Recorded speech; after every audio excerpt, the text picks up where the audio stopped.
Silence, please. Thank you very much. Here we go.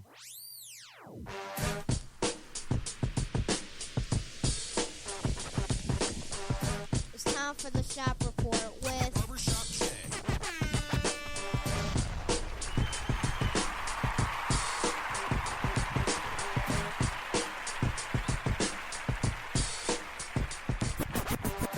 What up, sports fans? Welcome to the Shop Report.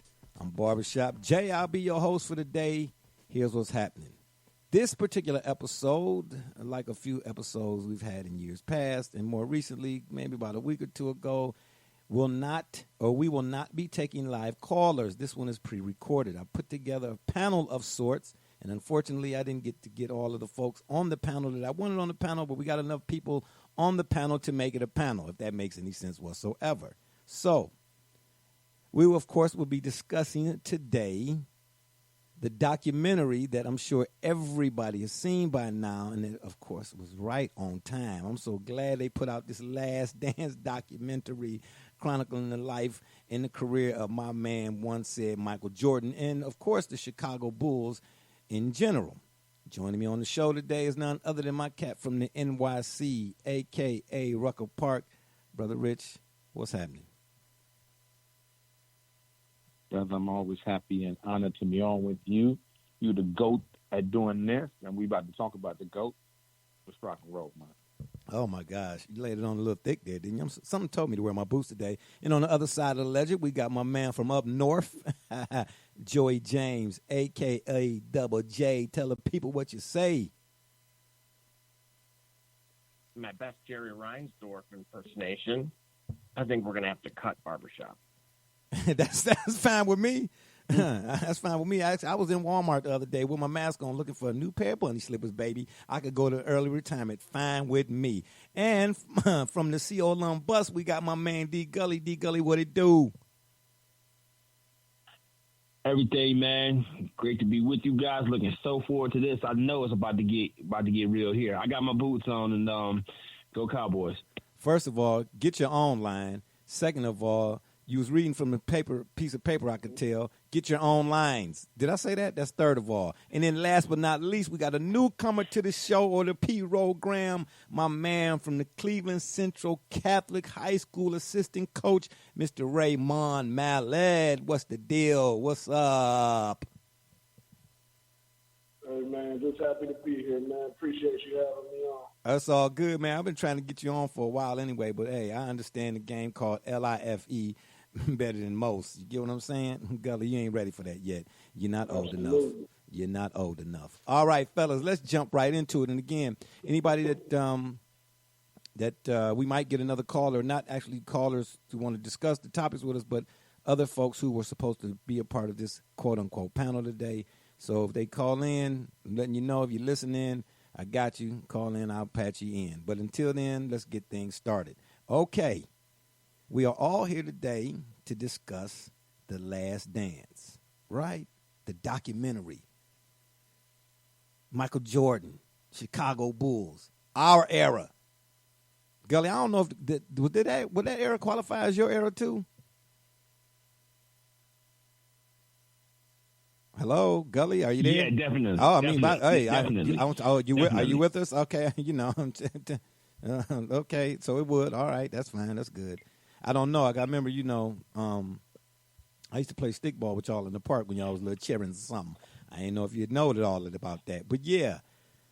So I want to go around the table or around the room and get you all's thoughts on a few questions I put together, a few little tidbits, a few notes I put together in regards to the documentary. Number one, if I could just say right quick, it's only been 2 episodes, and my goodness, they could have showed all 10 of them as far as I'm concerned. They are that good. But then again, that's just me talking. So, Raymond, we will start with you. Yes, sir. Did we learn anything new so far after these first 2 episodes? Man, absolutely, man. I think the picture that was painted about what was going on behind the scenes politically in the organization, which I know, that was a big thing they highlighted. I think that was a part of the love story that they left out in the media narrative, of his airness. There's no secret, me growing up in Cleveland, we hated that guy. Like, I have to be, completely clear in prefacing everything I say with, I was not a Michael Jordan fan. I hated that guy. He ruined many nights of me watching basketball. Yes, he did. I rooted for him to lose the way people root for Mayweather to lose. Oh, you know what? And, go ahead, finish your thought.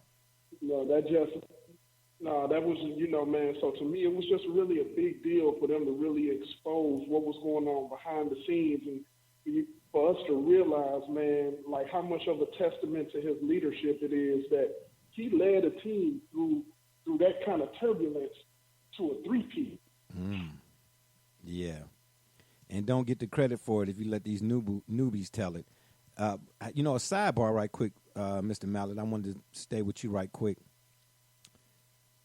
Do you think in those playoff years when the Cavs, because if I'm not mistaken, I mean, my memory don't serve me all the way, but the part that does serve me, the Cavs and the Bulls did battle, maybe not to the same tune as the Bulls and the Knicks, but they were right there. Would you say? Would you agree?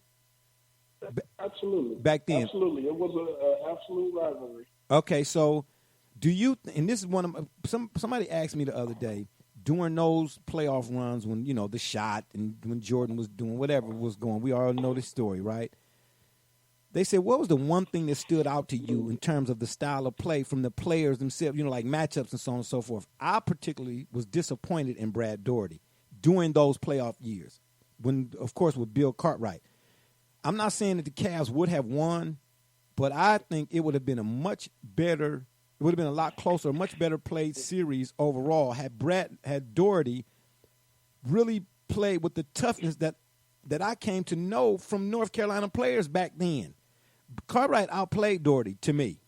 You know what I mean? And again, maybe it's only me. That's why I'm asking you. Did you recall, seeing that? So, 'cause he just was a little bit too finesse when Cartwright was just too Chi-Town, I guess. You know what I mean? Did you see that as well, or is it just me?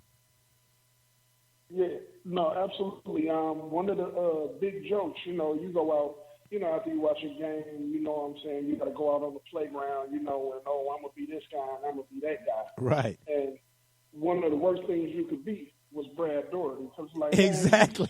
Man, you're talking about a 7-footer, man, who you should have been able to drop the ball inside, man, and get a bucket. I always equate big men to be in the running game of basketball.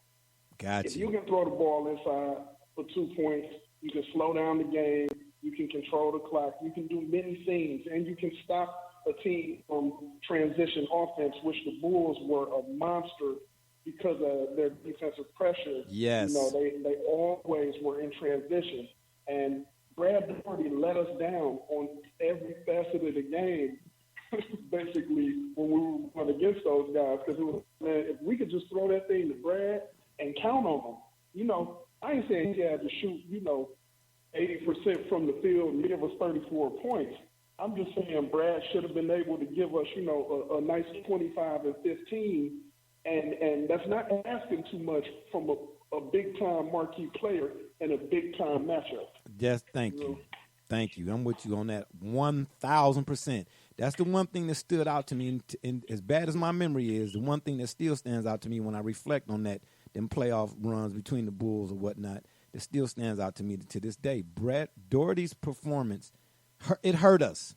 It hurt us. To me, it really did back then. Brother Rich, did we learn anything new so far from The Last Dance, the first 2 episodes of this Last Dance documentary? Well, I think that we learned that Michael Jordan was universally either loved or hated because, as the coach just said, let me give my declaration of guilt right up front. I hated Michael Jordan. In all the years that I played basketball, I've never bought a pair of Air Jordans. I've never gone in any store ever and bought a pair of Air Jordans because I grew up because growing up in New York, Michael Jordan kept Patrick Ewing from getting a ring. We hated Michael Jordan. And we hated the Chicago Bulls because they were from Chicago, and we didn't respect that city, and we hated them because of Michael Jordan. So then when I became a Lakers fan, it was Michael Jordan at every step of the way for the next several years until we got to Kobe, and then I became a Kobe fan, but I was never a Michael Jordan fan. But this documentary, it continues to cement for us that Michael Jordan was exactly who we thought he was.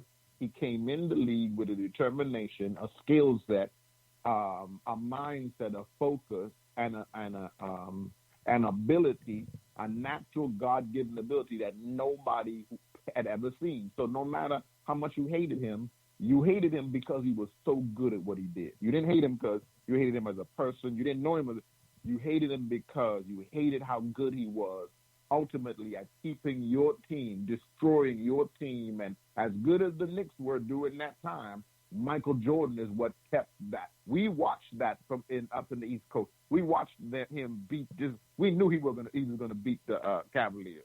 We knew he was going to beat y'all up on the way in his division, on the way to whatever else he was going to do. And we would always hope that he would get taken out, that they would always get taken out. The Bulls hopefully would get taken out by either the Cavs or the Pistons. But, of course, that never happened. That never materialized, and we had to deal with that. So now we learned that he was exactly who we thought he was. And I also want to add or just throw in right quick, we will, as we progress, each show from this point out until the documentary is done, I will put together little tidbits or show notes or whatever to discuss the documentary. Like right now we're doing episodes 1 and 2, so then we'll do 3 and 4, 5 and 6, 7 and 8, so on and so forth, until this thing is through, because I just think it's just going to be that good. And I'm glad ESPN, whoever was behind it, pushed it up now, because the timing couldn't be more better, if you ask me. Double J, same thing for you. Did we learn anything new, or did you learn anything new so far, with the first 2 episodes of the documentary?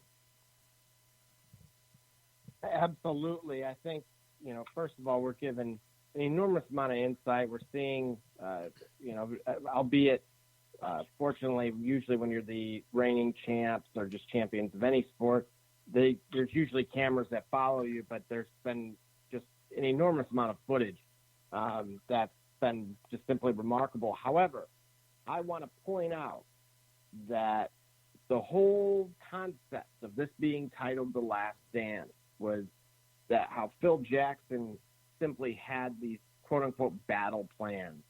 And he self-proclaimed that 97-98 season to be the last stand. And of all people, which ended up being true, it was because of Tim Floyd. But the point I want to make here is actually how management, look, these guys, we know what they did, what they were able to accomplish. But as we're watching this unfold, I cannot believe the amount of just unfathomable decision-making and thought processes that the upper management of the Bulls had. I just can't get it. Yeah. Well, I'll say this too, and then I'll come to you, Gully. Phil, I'm glad you brought that up, Double J. That was one of the things I thought about writing here, but I got so many of other stuff already. I figured one of y'all would bring that out, and I'm glad you did. The Last Dance thing also came from what Krause basically said to them, like, I don't care if y'all go 82-0. This team is done. Now, where do you have, and this is why when we talk about the whole coaching and the whole player thing and so on and so forth, at the end of the day, egos. To me, this was what made Phil feel more than anything else. When he was in Chicago, when he was in L.A. or whatnot, is dealing with them egos, man. Egos.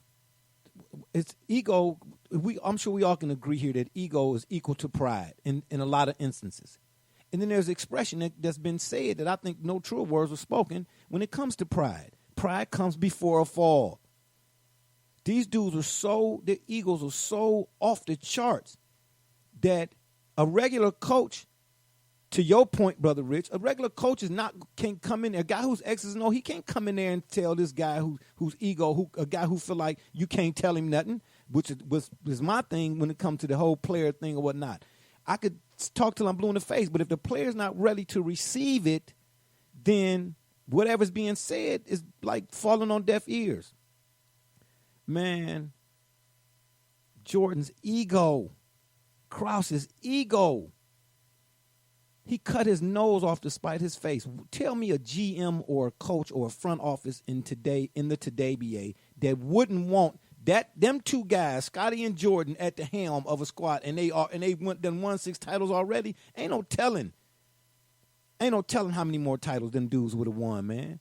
Because like you said, one thing that's being pointed out so far in this documentary is the in-house chaos and dysfunction that can add extra weight in trying to go for the 6th title. So can dare we say that the 6th title was the most difficult of them all?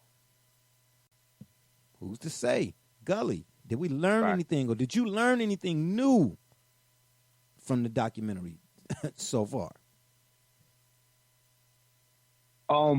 It only reaffirmed just what we saw from his greatness for me. I mean, there were some fascinating, tidbits, like just how close Scottie Pippen, for example, was to wanting to be out, how underappreciated or undervalued he was. I don't remember, like, coming up at that time, I don't remember being so has it tuned and adept to contract negotiations and current contracts as I am now. As a kid, I didn't realize that Scottie Pippen was paid almost criminally low compared to what he contributed to that Bulls team and therefore the overall NBA at that time. But the idea of it is, to your point, that in the midst of all that turmoil, chaos, and underappreciation, the guys that respected each other, trusted each other through the process, and they became a dynasty. Almost, you could say, they became a dynasty in spite of their environment, because everything was done to break that team apart several times along the way, and they continued not only to hold grow, that thought. Or other hold that thought. collapsed under less. Hold that thought. You said it continued to try to break. There were forces trying to break the team apart. That's the part that I want to hone in on. It's not like it was outside forces trying to break the team apart. It was forces from within. So to me, that makes it even trying to sift through that and to reach your goals in spite of that or whatever the case may be, it makes it 10 times more difficult. We've all said it on how about we've all said it on the layman's man level. When individually, if we have a goal that we trying to achieve or whatnot, and we got somebody in the house with us, our other halves or whatnot, or family members, and they doing is shooting whatever it is. They shooting it down. We got an idea. They shooting it down. They got an idea. They shooting it down. How is it that the people who I don't know got more holler for what I'm doing than the people that I do know? It just makes no sense to me. But go ahead, finish your thoughts. Sorry. I would leave you on this. How about reaffirming the fact that your favorite player had a favorite player? That, to me, is also very important. And you know what? Before I get to the next one, I want to throw some out here at you all, because I thought about this as I was putting the notes together. What we've seen so far, again, in the first 2 episodes only of this Last Dance documentary, chronicling Michael Jordan and the Chicago Bulls, I might add, and this is the Shop Report. You listen to it, of course, with Barbershop Jay and his panel today. It made me think about Dr. J, because there were some points so far, or things that were pointed out so far in this Last Dance, that a lot of, he didn't say no names, but cats was, on the good stuff. He walked in the hotel room and everybody was doing what everybody do, all right? And in that moment, it made me think about, if he was dealing with that in that season or whatever, just think about what Dr. J had to do. Can we say, and I know we've talked about it already, we talked about Doc and Doc's impact, so on and so forth. I know everybody here that's got some hoop, whatever, would agree where Doc's place should be in this conversation. But just imagine Dr. J, man. Can we say that without him, there would have never been an NBA, ABA there would be no merger? Can we say that here? Absolutely. I think so too. I think Doc's because you talking about the league was rampant with drugs and so on and so forth. That was far more prevalent in Doc's era than it was, in any other era I can think of after that. You know what I mean? The Jordan era, the Magic and Bird. Not saying they wasn't going on, but we all the Spencer Haywoods and all them dudes. The league was. That's all the league was. And without Dr. J, man, it just make Doc's presence just even more significant, man. For me, seeing these first two parts. Double J, we'll come to you with this one. What do you make of Jordan saying this? From the first day in practice, my mentality was, whoever is the team leader, I'm going after him. And I'm not going to do it with my voice because I had no voice at the time. I had no status. I knew I was going to have to send that message and do it with my play. What do you make of that, Double J? That is the mindset of a champion. Oh. Again, we say this all the time. You let your body of work and how you carry yourself speak for you. To be able to say that I'm going to seek out the guy, whoever, again, and under that context, whoever that may be. And I'm going to prove that not only am I worthy, but potentially that I am better. That to me is that's what you want. I would say if you're a coach at any level, if you're an aspiring athlete, you need to read that, eat, sleep, and breathe that to really attain success in anything. You know what else I found interesting? Mike said what motivated him more than anything was that he wanted the attention from his father that he felt like his older brother got. So I guess it was his older brother. Well, he said when his brother used to beat up on him, on the hoop side, he said his want to beat his brother and to be better was so that he could finally win his father's approval. Did y'all see that part or just me? Oh, okay. I guess, absolutely. Okay. Isn't that remarkable? I saw that part. That part hit home. Yeah, didn't it? That part hit home. That part hit home, man. That part hit home, man. I'm a younger brother, man, and my older brother was a playground legend. So I knew that struggle, tremendously. I knew that struggle. Like, my father had a reputation as a playground legend. My brother came along, and he was dunking the ball by 7th grade. He was only like 5'9", and he was athletic and shifty. And here I am, stiff as a board. And nothing flashy about me. Gully could tell you, me and Gully played many a game. I was more reminiscent of a Tim Duncan playing in the Allen Iverson era. I remember. It wasn't exactly I wasn't the type of guy you picked at the park, to show off, but I was the guy you needed on your team if you wanted to win. And that came from me just getting sick of everybody asking, why can't you play like your brother? And I just remember how many days I spent crying, telling myself, like, watch, I'm going to make them all pay. I'm going to make them all pay, So that part hit home, man. Yeah, well, we got some folks, they're not on the program right now, but I'm sure they're listening. We got some folks that, at 5'9", they don't think you would have been able to do nothing. You know what I mean? Unless you was 6'4", 6'5", 6'6". But we're not going to get off into that right now. Got you. But anyway, Gully, from the first day in practice, this is Jordan speaking now. What do you make of it? My mentality was whoever is the team leader, I'm going after him and not going to do it with my voice because I ain't had no voice. He was a rookie at the time, maybe his second year. No, it was a rookie. Hey, I had no status. In other words, I wasn't Jordan, quote unquote. Then I knew I had to do it with my play. In other words, he said he had to send a message with his play. What do you make of him saying that? There's a lot to unpack about that, because the first thing that to unpack is the fact that here it is. He's Michael Jordan. He's the guy that will come to be the greatest basketball player, in our lifetime. I mean, you can debate it now, but okay. But he had not a reputation, but it was already kind of there for him. He came into the league humbled, if you will, wanting to work it. He took nothing for granted.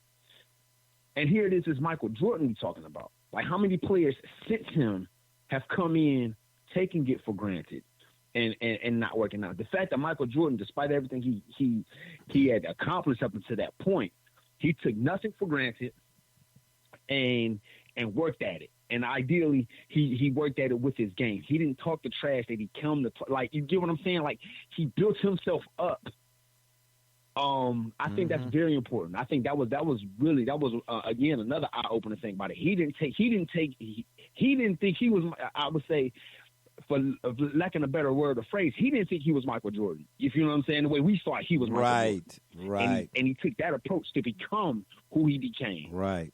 Sort of like my man Steph. Not saying Steph is Jordan, but saying Steph, didn't nobody know what Steph was going to be until Steph made himself into what he is now. So I don't know why he get any kind of disdain. But anyway, that's just for another day. Brother Rich, again, from the first day in practice, my mentality was whoever is the team leader, that's the guy I'm going after. I can't get it done with my voice because I don't have one. I knew I had to do it with my play. What do you make of Jordan saying that, man? Well, again, I think that speaks to who Jordan was and is.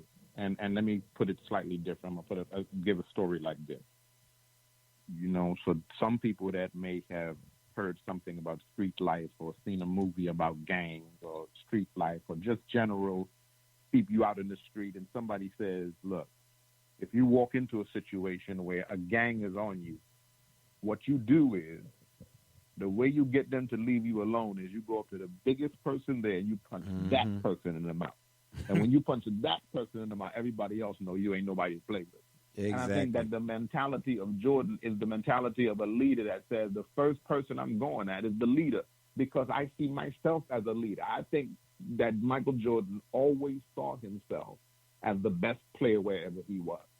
I think that Michael Jordan understood that he had the work ethic and he had the talent and he had the willingness to put in the time and he had the kind of dedication that he could overcome whatever obstacle that would present itself, and that no person in front of him in terms of basketball. And I think this is what, if we learn anything, and this is why you hear so many people from that era, as you're calling it, Jay, so many people from that era are saying, well, the GOAT debate will be over after this series, because people will see that this man, listen to what the coach said about him.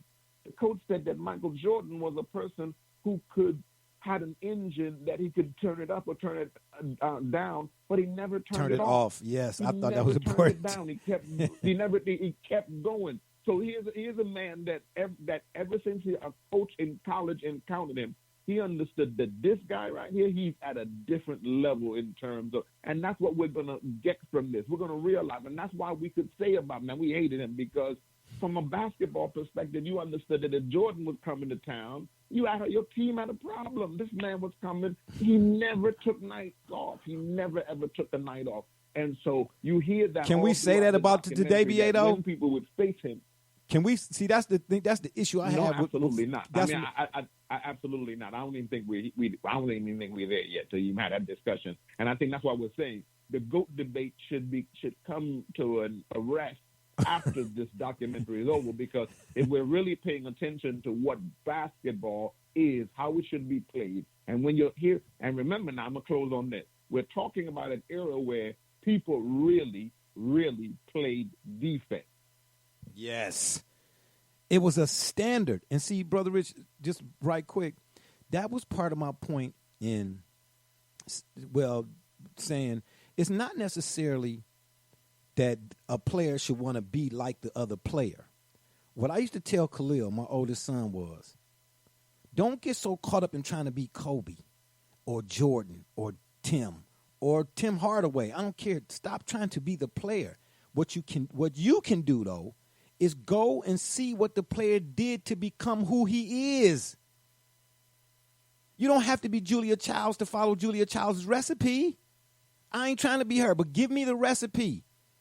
Now, she might have her own little quirks and stuff or whatnot. That might not be a great analogy or an example, but you all see what I'm trying. Yeah, I don't have to be you, but give me the formula.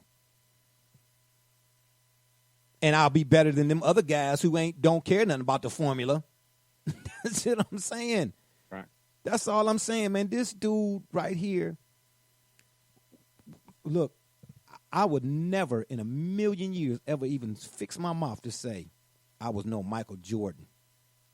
But I found it almost ironic, I guess, when I saw that part in the documentary. I said, dang, we did the same thing. We went to the park, and when they said, hey, Jay, man, these dudes from round the way, cats we hadn't seen before, done brought they 5 up here to Woodhill. They talking, they getting foxy. Oh, okay.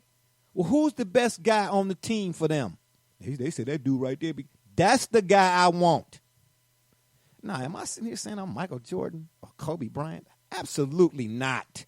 But what I'm saying to you is, with the way but you saying what Deion Sanders said. That's what we were talking about a couple of issues ago on the show. This is what Deion Sanders said. This is the difference between today. Because back in that day, that's how you play basketball. You go at the dude, who's the best player on the team? Let me guard him. I'm checking you. Yeah. Because I believe I got it like that. I'm not trying to let you score me. And so when it comes back around, if you the best player, you know they bringing their best at you, and that's how you go. Whatever play, I don't care what playground you go to, from kindergarten all the way up to the NBA. It's just as serious when you get on a basketball court and you playing basketball. Woodhill, Harlem, Manhattan, Detroit, L.A., it doesn't matter. If you play in this game, this is what Deion is saying. This is what we're seeing with Michael Jordan. This is why the coach said he had an engine, but he never turned it off. He never, ever, ever turned it off. Today, man, somebody say, look, I'm on, what's the new saying we got today in today being load management. Yeah. I got load management. I come on, man. Yeah, it's all to the G.O. Brother Rich, we'll stay with you for this next one. And this, of course, is a question for everybody on the panel here. Is Jordan the sole proprietor for setting the NBA on its global course? Without a doubt. Without a doubt. Without a doubt. And I'll say it like this. Because you mentioned him, let's look at what Dr. J did. Dr. J brought global or national, let me say it first, national acceptance of the playground game. Before Dr. J, the playground basketball was relegated to the ABA. Owners in the NBA thought it was too playground, too silly to bring it to the more professional, let's be honest, more white, more traditional operation that was the NBA.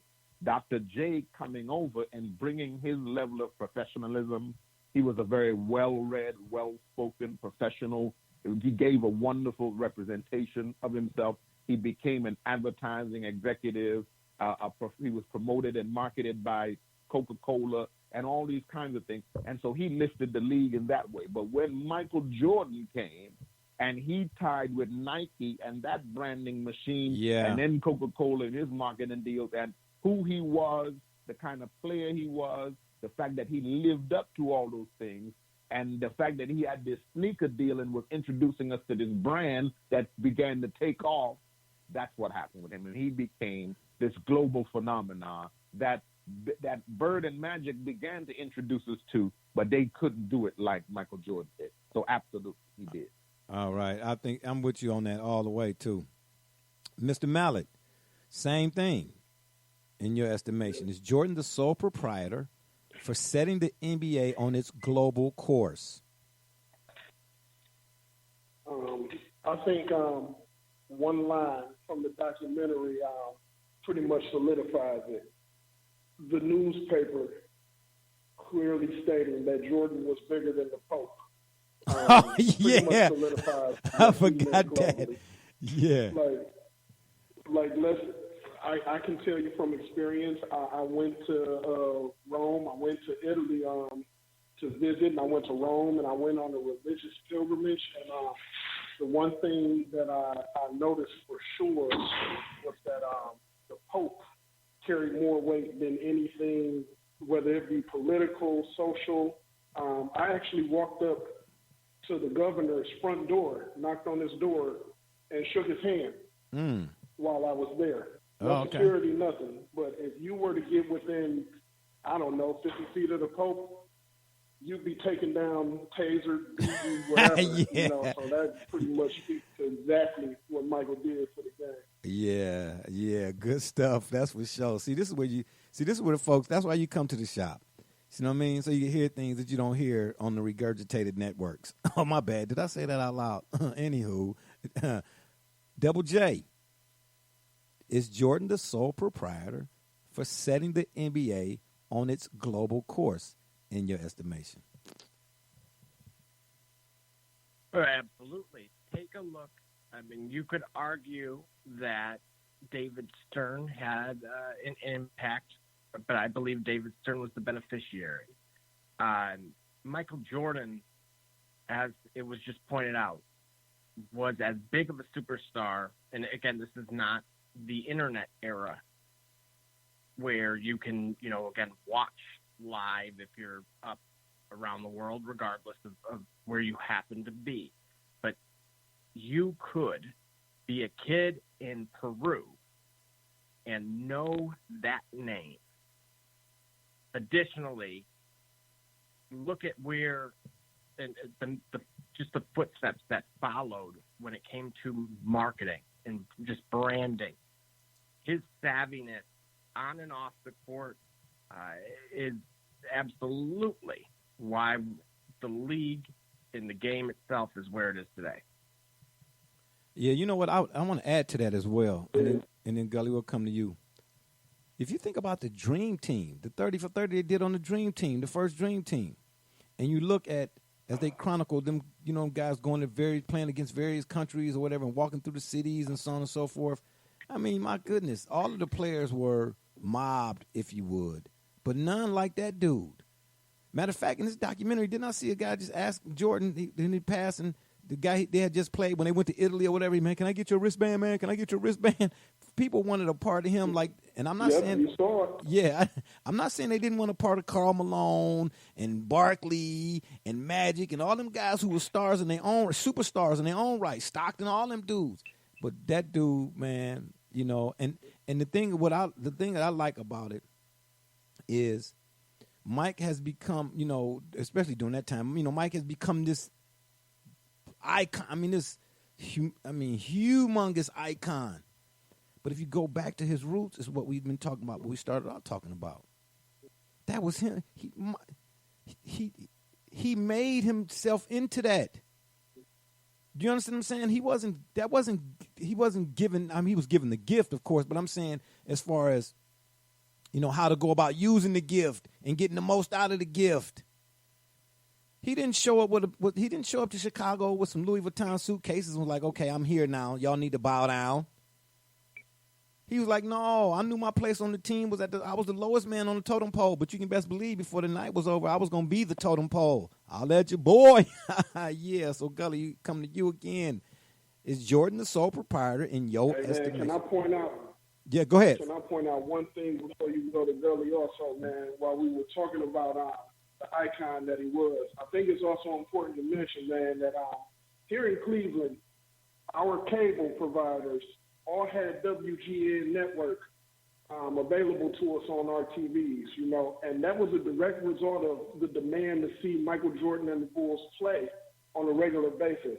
That all the way here in Cleveland, we had a local Chicago television channel that was provided through our cable stations just to watch Michael play. I think that's a big deal in itself, man. Yeah. The Showtime Lakers were everything. Yes. But we don't get LA TV in our living room. Yeah, yeah. I think his impact was reached in far more places than we even know about, especially during his heyday. That's just me. And now seeing the first 2 sections of this documentary, I'm just like, wow. I mean, I had to brought up some stuff I had forgot about and some stuff I didn't even know. So this is about as in-depth as it get, if you ask me. So, Gully, we come to you again.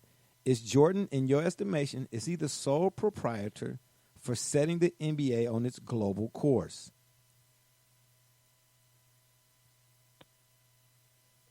As a player, yes. As a player, yes, because it was undeniable. You know what he did was he basically took to task on the court any of the greatest or the greatest of his contemporaries. Here's what I mean by that, to unpack all of that. Magic Johnson, fair to say, could have been the global icon ahead of Jordan that Jordan became to be. Okay, he had the face for it. He had the poise and the presence to do that. He could have been that. For whatever reason, he had not. When Jordan, has a player, decided, I'm going to be the best player that I can be, and in doing so, I'm going to challenge the best that every team has to offer, and I'm going to meet them and match them and exceed them. Then he became. You can't deny that he's the best player in the league. Then you can add on the face of the global representation of the brand.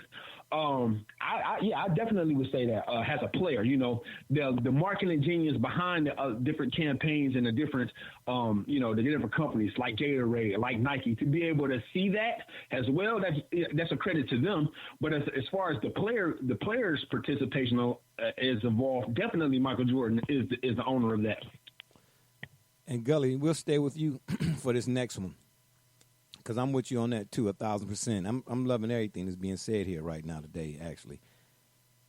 Check out what Ahmad Rashad said. I know we all saw that part too, what Ahmad Rashad said about Jordan. He played every game like it was his last. Every single game. Never took a day off because he knew there was going to be somebody in that crowd who never saw him play before. And that's what kept him going. Because he said, Jordan did, he didn't ever want it to be where a fan could ever say that Mike didn't show up. So now let's fast forward to today, which has been my question all along in regards to this, because I've mentioned this sort of thing in debates before. If we know this, and this guy, because Jordan didn't have a problem doing the dunk contest, he didn't have none of that because he was about basketball. So how is it, can these dudes today, how do they have any right to say or lend credence to, if, for lack of a better word or term, being able to sit at the same table with them type of dudes, man? When like Brother Richard just pointed out, load management is a thing now. Flip-flopping is a thing now. No hand checking. You don't have to deal with none of the variables that I had to deal with to become who I am. And then folk want to talk about some, like for instance, I saw a post about 55. Matter of fact, they mentioned it in the documentary. They did little trivia things in between commercials and so on and so forth. The 55-point games and the names of the folks that was on the 55-point game list, right? And then to say that Mike had 5 of them. 5 of them. But in an era, in a time where you had to climb through 642 tree branches just to get to the top. Whereas now, man, it's smooth plywood you get at Home Depot, but yet and still you think you deserve the same, you just deserve to be in a conversation with? I don't know. Can somebody help me out? Somebody explain that to me? How that's even the case? How these guys even think this way? But before you say anything, anybody say anything, I'm actually pick on some caller folk out or two. We got another caller here. Caller, excuse me. Could you tell us what your name is? Oh, I lost him there. I think that was RB. Tell you the truth, he might be at the job right now. Might be some background noise. But yeah, Gully, you want to weigh in on that, man? I would say what it reaffirmed, again, reaffirmations for us, for me at least. I don't know about you guys, reaffirmations for me. It reaffirmed that if you want to consider yourself the best and the greatest, there are certain things that you have to do. And if you don't want to consider yourself the greatest, that is fine, and that's more than admirable. If you don't want to do that, you don't have to participate in this. Like, everybody don't have to be the greatest, but you can't look at something and want to because your talent, if you will, says you should be the greatest. You can't go back and say, I'm the greatest because of X, Y, and Z, when you didn't work like X, Y, and Z to get it done. Michael Jordan, Kobe Bryant, those guys that actually take a sort of old school approach to working hard relentlessly to be the greatest, to be the first one in the gym and the last one to leave, to opening it up and closing it with the maintenance guy. That type of effort is still remains to be the mark of how to be excellent or to be the greatest. Guys don't want that effort but still want the title. And you don't have to have the title. It's okay. You don't have to want to be the greatest. You can be Robert Horry if you want to and have a great career. You can have the money or you can have the notoriety and be clutch, but you can't be the greatest without working like the greatest. And clearly Michael Jordan was a guy that was and worked the way he was. He walked like he talked. Well said there, Gully. You must have been ate your oatmeal. You took your vitamin C's, you boosting your immune system. Double J. You heard it, but I will summarize what Ahmad Rashad said about Mike. He played every game like it was his last. He never took a day off because Mike knew there was going to be somebody in that crowd who had never seen him before. These Today BA dudes have gone on record. I can't remember who it was, honestly. And it was some of their fans, probably more so than the players, said when it came to a player going to a certain arena and a player doing this load management thing, sitting out, it was a big issue. You know what I mean? And you will hear some people say, oh, man, fans don't really matter anyway. Double J, help me out here. How can a guy like Mike, How can a guy like Mike sit here and say, hey, man, it's somebody out there that might not done seen me before, so let me make sure I give it my all. But these guys here today, they like, we'll catch y'all when we get to the playoffs. What's up with that? Well, it's a difference in the norm, and dare I say, just the work ethic.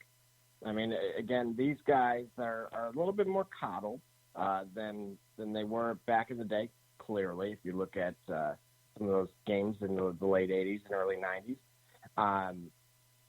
but it's simply a difference of philosophy. They're out there to protect themselves and protect their brand rather than showcase it. And that's the difference. We spoke about the killer instinct. And again, I know somebody brought up the Dream Team. Let's not forget that this is the same gentleman that actually went after Magic Johnson, said it's my team now.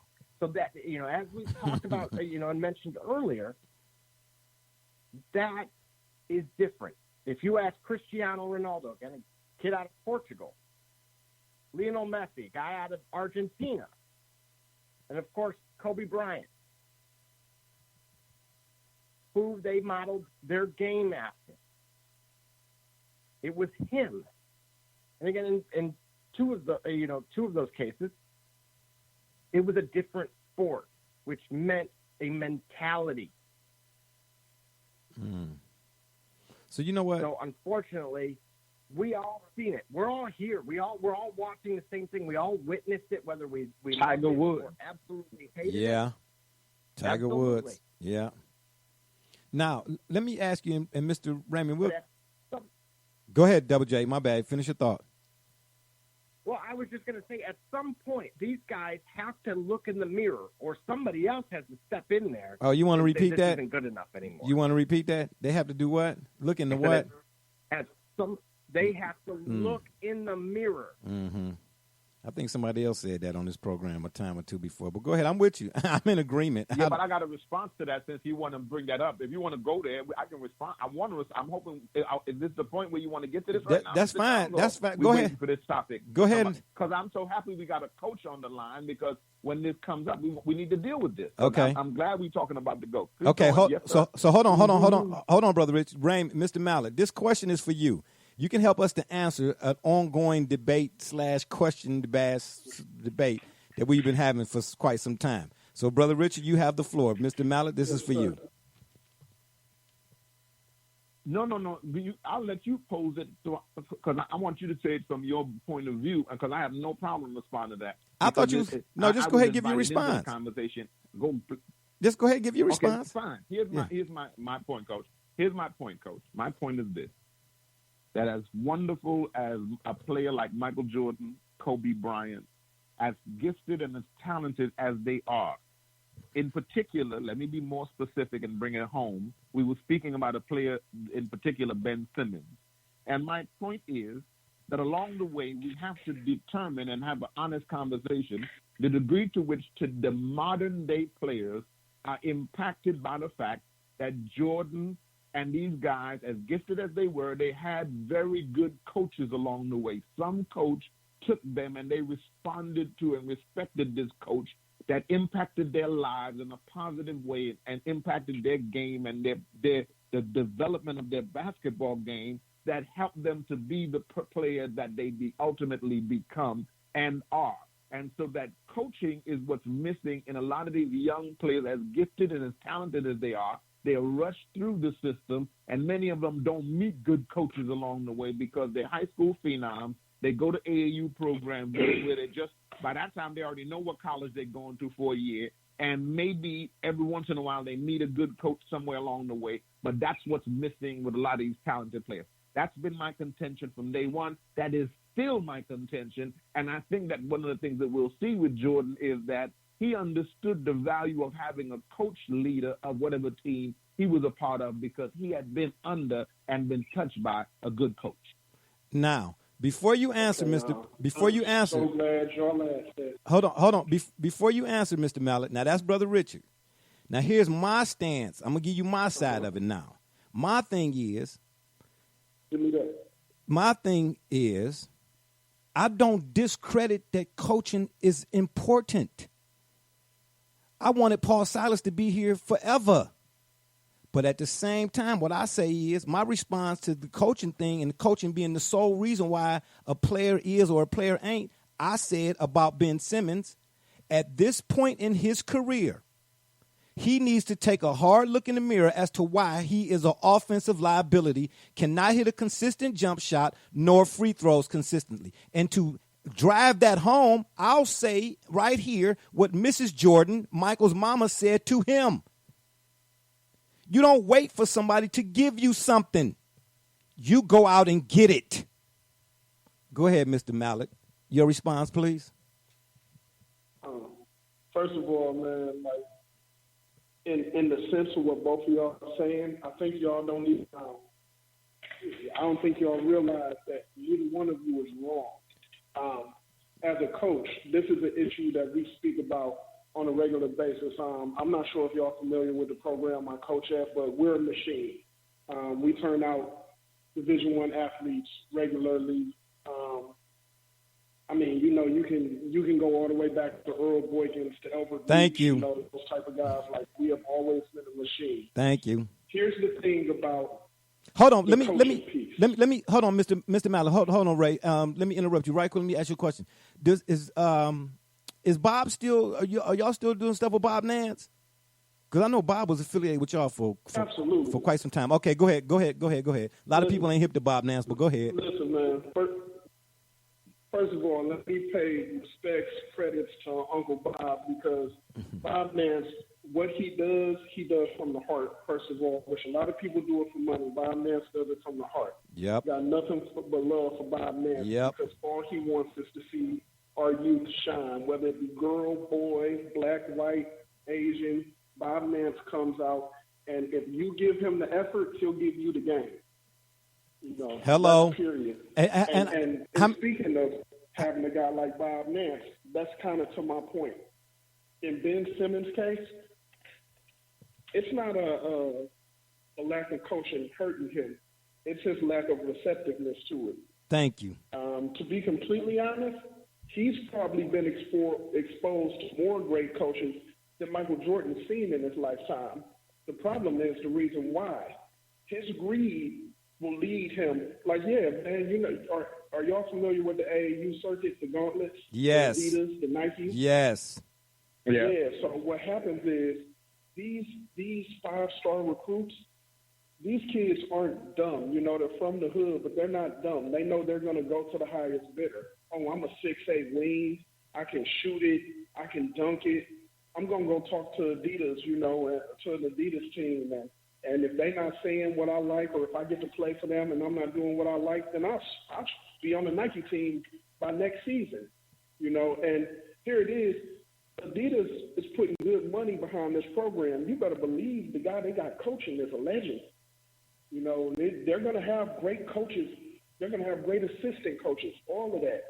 But if you're not receptive to being coached, if you're there for you, which, you know, guys, unfortunately in this era, they're there to get their stats.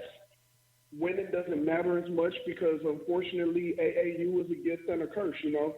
Playing 20 games on a weekend, you know, you might lose 8, but you still pick up a UNC or a Duke scholarship offer. You stop caring about winning as much as you care about being seen and putting on a show to get what you're looking for. You know, so these kids, they're willing to give up winning for stats. And it's so hard to teach in an era where everything's instant gratification that, hey, thank you, nothing's cooler than being a winner. Now, Ben Simmons, he's not ever going to win a championship unless he's the 4th or 5th best player on the team, period. He'll never be a top 3 guy and win a championship because his skill set doesn't permit it. He just won't. But will he ever submit to that role? No, because he's going to be about getting his. I could sign a $60 million contract, you know, and be the guy, or I could take $20 million and go to a team where they'll hide my weakness and I can get a ring. It's just like if you look at free agency. If it was about winning to these guys, San Antonio would be loaded because everyone would want to play for Pop. But no one's running toward coaching because good coaching comes with hard work and accountability. Thank you. And how many of these kids want that? None. How many people want that? You know, I mean, not to bring, I don't want to. But Coach, we have to see your point. We're going to have to call. Why don't they want that? Why don't they want that? Tell us why don't they? Man, why is it that they don't want that? Because it's not glitz and glamour, man. It's not wrapped in glitter, man. I got a kid right now, man, and you know this kid is like a son to me. All right, full scholarship to UNLV, 6'8", 225 pounds, somewhere of a mix between a Carmelo Anthony and a Penny Hardaway, if you could wrap your mind around that. And I got the YouTube highlights to prove it. This kid goes off to UNLV, and you know the first thing they told him to do? Run 5 miles. And you know what he did? Called home. That's my point. That's my point exactly. When I said you could lead a horse to water, but you can't make him drink. That did not imply that coaching is not needed. I loved Paul Silas. But you can have all the coaching in the world. But if the coach that is trying to convey his message to you, because we don't know that there have been cases where a guy is not being coached. But if a guy don't want to be coached, then you'll never know if a coach is good or not, or if a coach is telling him to or not to. A classic case, and this ain't no knock against LeBron. That's why I asked you, give me an example of him. Now, the coach is giving me an example. I have to tap out to that if he say that he knows for a fact that young man has had that kind of coaching. Because I didn't know him to have had that kind of I know him coming from Australia. This is what I told you on the show. Yeah, of course. I said I know him coming from Australia, going to LSU for 1 year, and then going to the NBA. And that when you come up that way, you have no incentive. Pull the tape. That's what we were talking about. Yes, of course. No incentive. That's why I'm asking you, Coach. Why is it? Because they don't have no incentive. They already signed the contract. They already got the money. In today's NBA, it's about being friends. It's not about Jordan, we're going to learn that basketball was always personal for him and Kobe and that generation of basketball players. Today it's about business. But this is a business for these dudes. This ain't got nothing to do with being personal. But listen, Brother Rich, but listen. And you're correct. Listen, hold on, Ray. Just 1 second. Correct, man. Brother Rich, you are dead right.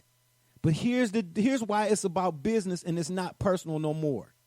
Because at the end of the day, like I said to you, what my son said, man, these dudes And because of the instant gratification and the song, all the stuff he just mentioned, these dudes, my son said, Dad, we don't play defense no more because we don't want to get crossed up. Are you serious? Stuff like that. That's why you're not. That's why you're going. But then here's what happens. Let them look how many blown 3-1 leads you see. Look how many comebacks you see. You see comebacks to the tune of which you've never seen them before. But then guys want to be crying, talking about some like this stuff Kevin Durant doing right now, speaking on Kyrie and on Steph Curry and then speaking on Clay or whoever he's speaking on. Why? Why? Why you don't want to put the work in? KD is a talent. I'm not going down that road all like that. But I'm just saying, speaking in general to Ray's point. These dudes, y'all don't want. And how many times we heard in the last 3 or 4 years about them shortening the season? Oh, it's short. So y'all don't want y'all don't want to do what the other guys did, but you want the big piece of chicken. No, you're not getting the big piece of chicken. If it's about business, then go be about your business. But don't think you're going to be about your business but not be about the game and think you're going to get a big piece of chicken. Not in this house. It ain't about to happen. It ain't about to happen. That's all I'm saying. It ain't about to happen, man. But see, Brother Rich, that's why when we had been having the discussion, I said, okay, I knew that it was cats in the shop and it was cats that like Ray here, cats who are directly connected on the hoop scene from either high school or collegiate level or professional level. That's why I wanted them on. You understand what I'm saying? But this is why everybody's take is necessary for this being the shop, for it to work. This is why I bring certain personalities in here, man. Y'all know I don't just bring anybody and everybody here. It's the reason why Brother Richard is here. It's the reason why Double J is here. It's the reason why Gully's here. It's the reason why Ray is here. It's the reason why Greg Bell done been on before. It's the reason why I tell the kids all the time what Bob Nan said. This is what I was going to point out to you earlier, Ray. Bob's fate, and I don't know if he the first one to say it, but when he the first one I've heard say it, that whole idea about hard work beats talent when talent don't work hard. Me and RB, he not on the show right now, but we keep going back and forth on another subject about measurables. You know what I mean? He was like, he said Kobe Bryant and Michael Jordan wouldn't be the players that they are if they wasn't 6'4" or 6'5". I said, height don't make the player. Height is an asset. What makes the player is what made Michael Jordan. That's why that stuck out to me more than anything other part of the documentary so far when he said, I wanted my father's attention, so to speak. And I wanted it so bad that me and my brother went at it because I knew if I beat my brother, then my father might finally look at me. I'm like, man, that right. I mean, come on, man. That right there, you can't quantify that, man. Ain't no analytic going to be able to explain that dude's drive. And I'm saying to you and y'all, every day, all day, that we had the same, we wasn't Michael Jordan, but we had the same drive because for the most part, our circumstances growing up mandated that we had that drive. Otherwise, we was not going to survive. Now tell me that wasn't the man in New York, bro, Rich. You know that's how it went down in the Apple, man. Double J, you know that's how it go down in Michigan. Gully, Mr. Ray, y'all know that's how it went down in Woodhill. You see what I'm saying? It was a countrywide thing. But nowadays, that's why I'm with James Harrison, the former Steelers player, when he came home and seen his son had a participation trophy. What are y'all doing? We sending the wrong message, man. We saying it is cool to throw your teammates under the bus as long as you get your 60. But then blow a 15-point lead in Game 7, then want to cry. No, ain't no crying. You asked for it. You got to take everything that come with it. That's why we was willing to, regardless of the name, to go get it. Come on, man. Come on. Hey, Jay. And the key I want to say this. Hold on 1 second. Who's this, Double J? Then, Ray, you can go after him. Go ahead, Double J. Finish your thought. Oh, say what you had to say. Well, I'm going to quote Eric Thomas here regarding, what you and Brother Rich were just discussing. Who is Eric Thomas? When you want to succeed as bad as you want to breathe, when you're underwater, that's when you'll succeed. As to RB in your conversation as well, you couldn't measure. It was heart. It wasn't the size. It wasn't that it was 6'4", but it was the amount of heart that he has. Listen, Double J, how many times have I And said? here's part of my problem. Go ahead, finish. Go ahead. These kids that using the example that you just pointed out, regardless if it's Ben Simmons or the guy that didn't want to get dunked on. That is the difference right there. Somebody, again, this is to Brother Rich and my point about coaching. If I were to witness that happening, you're sitting. You have to be willing to do absolutely everything for either the betterment of yourself or your team. That's what I'm saying. That's why, in my opinion, there's nobody that is willing to fill that void, to tell them that, no, that's wrong. Everyone in upper management, in the coaching staff, they all want to be their best friend. Why? Because it's in their best interest to be friendly. Right. Look what happened. Look what's going on in Brooklyn. I'm glad you pointed that out about Kevin Durant and using his free time to speak to the media. But look at the coaching situation that took place there. Right, but you know what, Double J? Let me say this right quick. Why? Let me say this right quick. See, but for those types of guys, your name will often be repeated, but you won't be respected. Not by hoopers. You'll get your name if you're a Kevin Durant or one of them type of guys because you're so talented and so on and so forth. Yeah, your name will be constantly repeated. But don't let me pull up the Facebook article when the players were asked, okay, this whole thing about Bron and Kobe and all of that, I still saved it. They said Kobe to every player said Kobe. And the reasons why. So where are we at in 15 years, Jay? Where are we at in 15 years? Because you know what? They're going to only have – those kids are watching LeBron. Unfortunately, Kobe is no longer with us. They have his highlights, but in the back of, that next generation's mind, thank God we went from Michael to Kobe. Yeah, but guess what? They got Ja Morant and Zion. That torch is passed again. They got Ja Morant and Zion. They got good examples. Them and then they got the Lonzo Balls, guys who listen. They got good examples, man. But you know why? Because you're saying in 15 years. Guess what? The one thing we know about history: before we were born, while we were born, and after we gonna be gone, praying is no time soon. It's gonna repeat itself, man. Afros made a comeback. So did bell bottoms at one point in time. It has to come back, man, because the cycles of life is the way the thing roll. It has to. You can't keep spreading muck and bull crap and dog crap and put powdered sugar on it and trying to convince me it's a funnel cake. You can't keep getting away with that forever. At some point, it has to return to a point in which things had a balance. It has to. Look around you. When you go outside, everything has to return to a balance.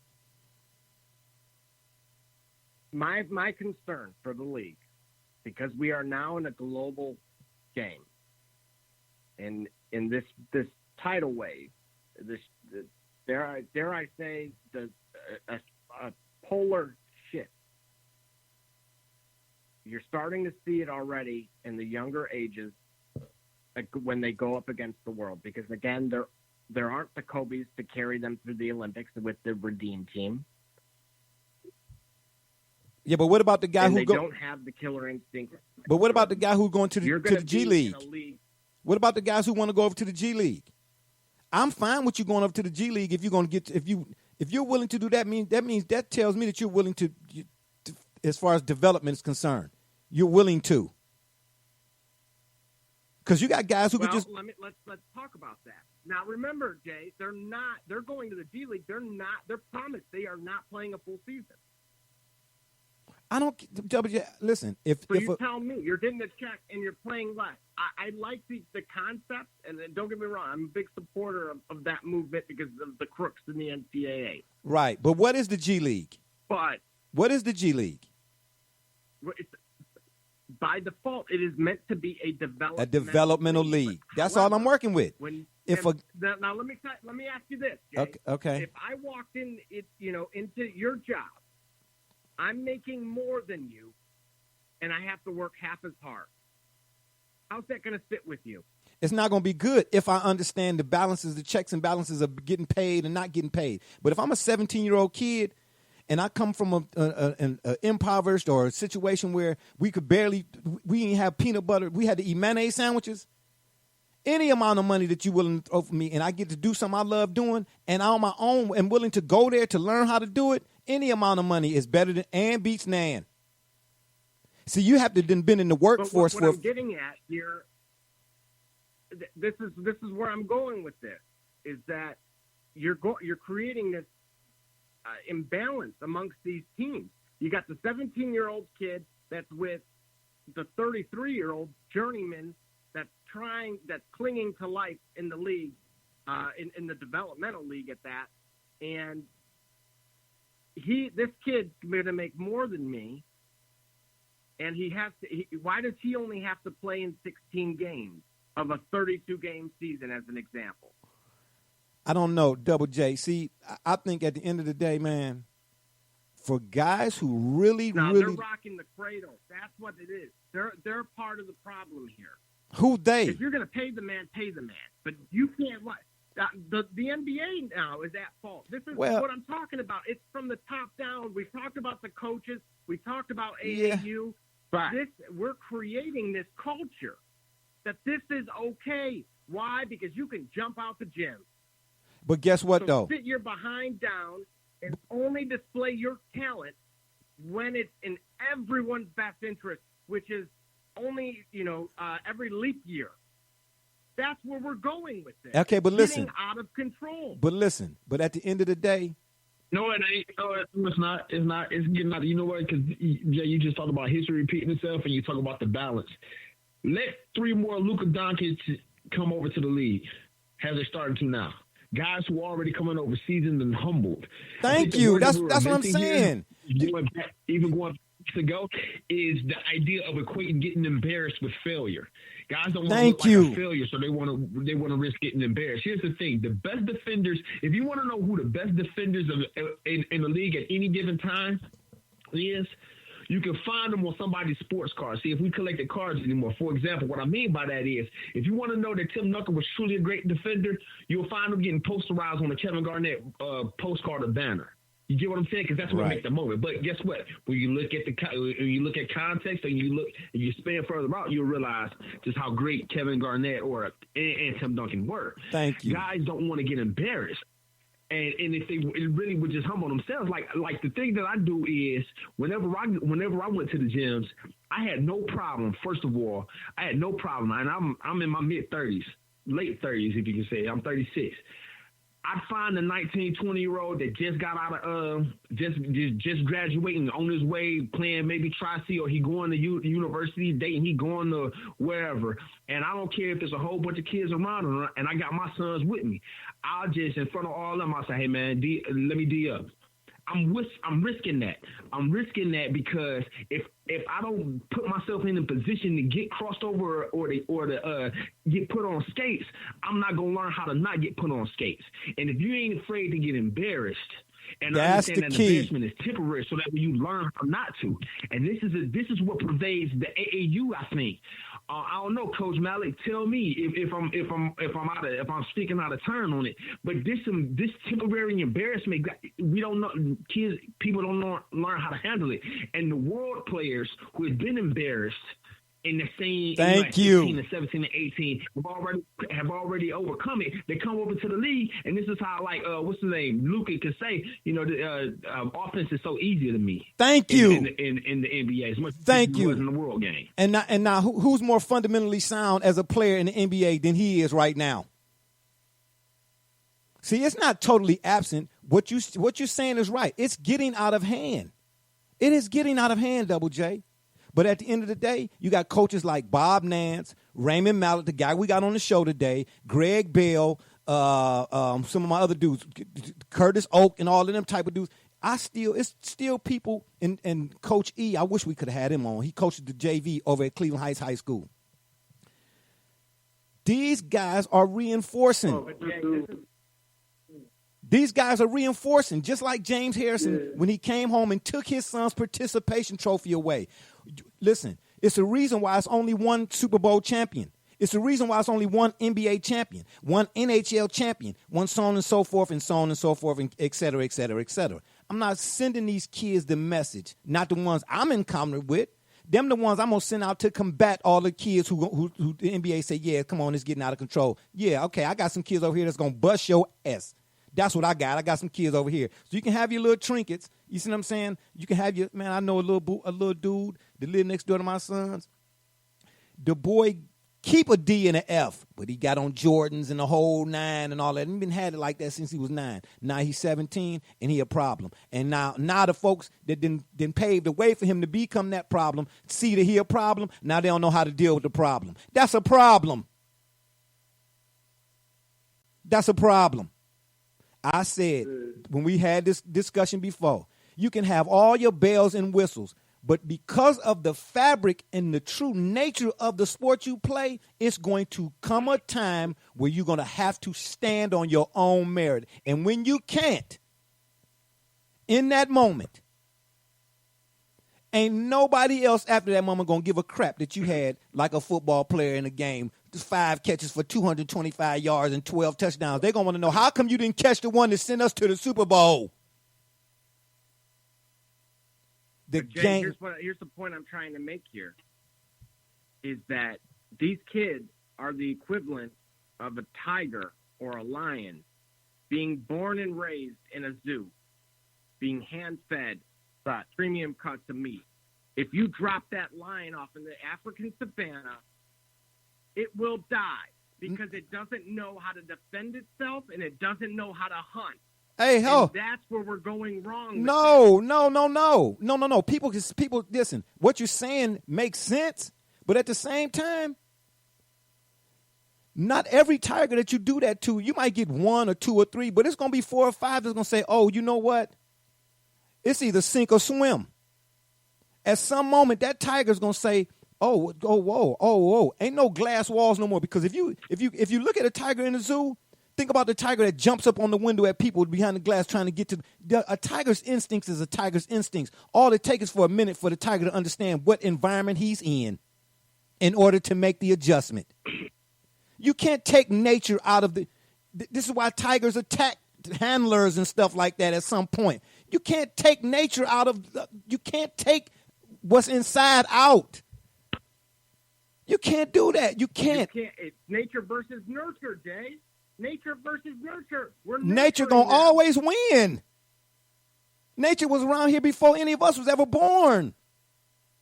You cannot quantify. You cannot put a cap on. You cannot put in a box nature.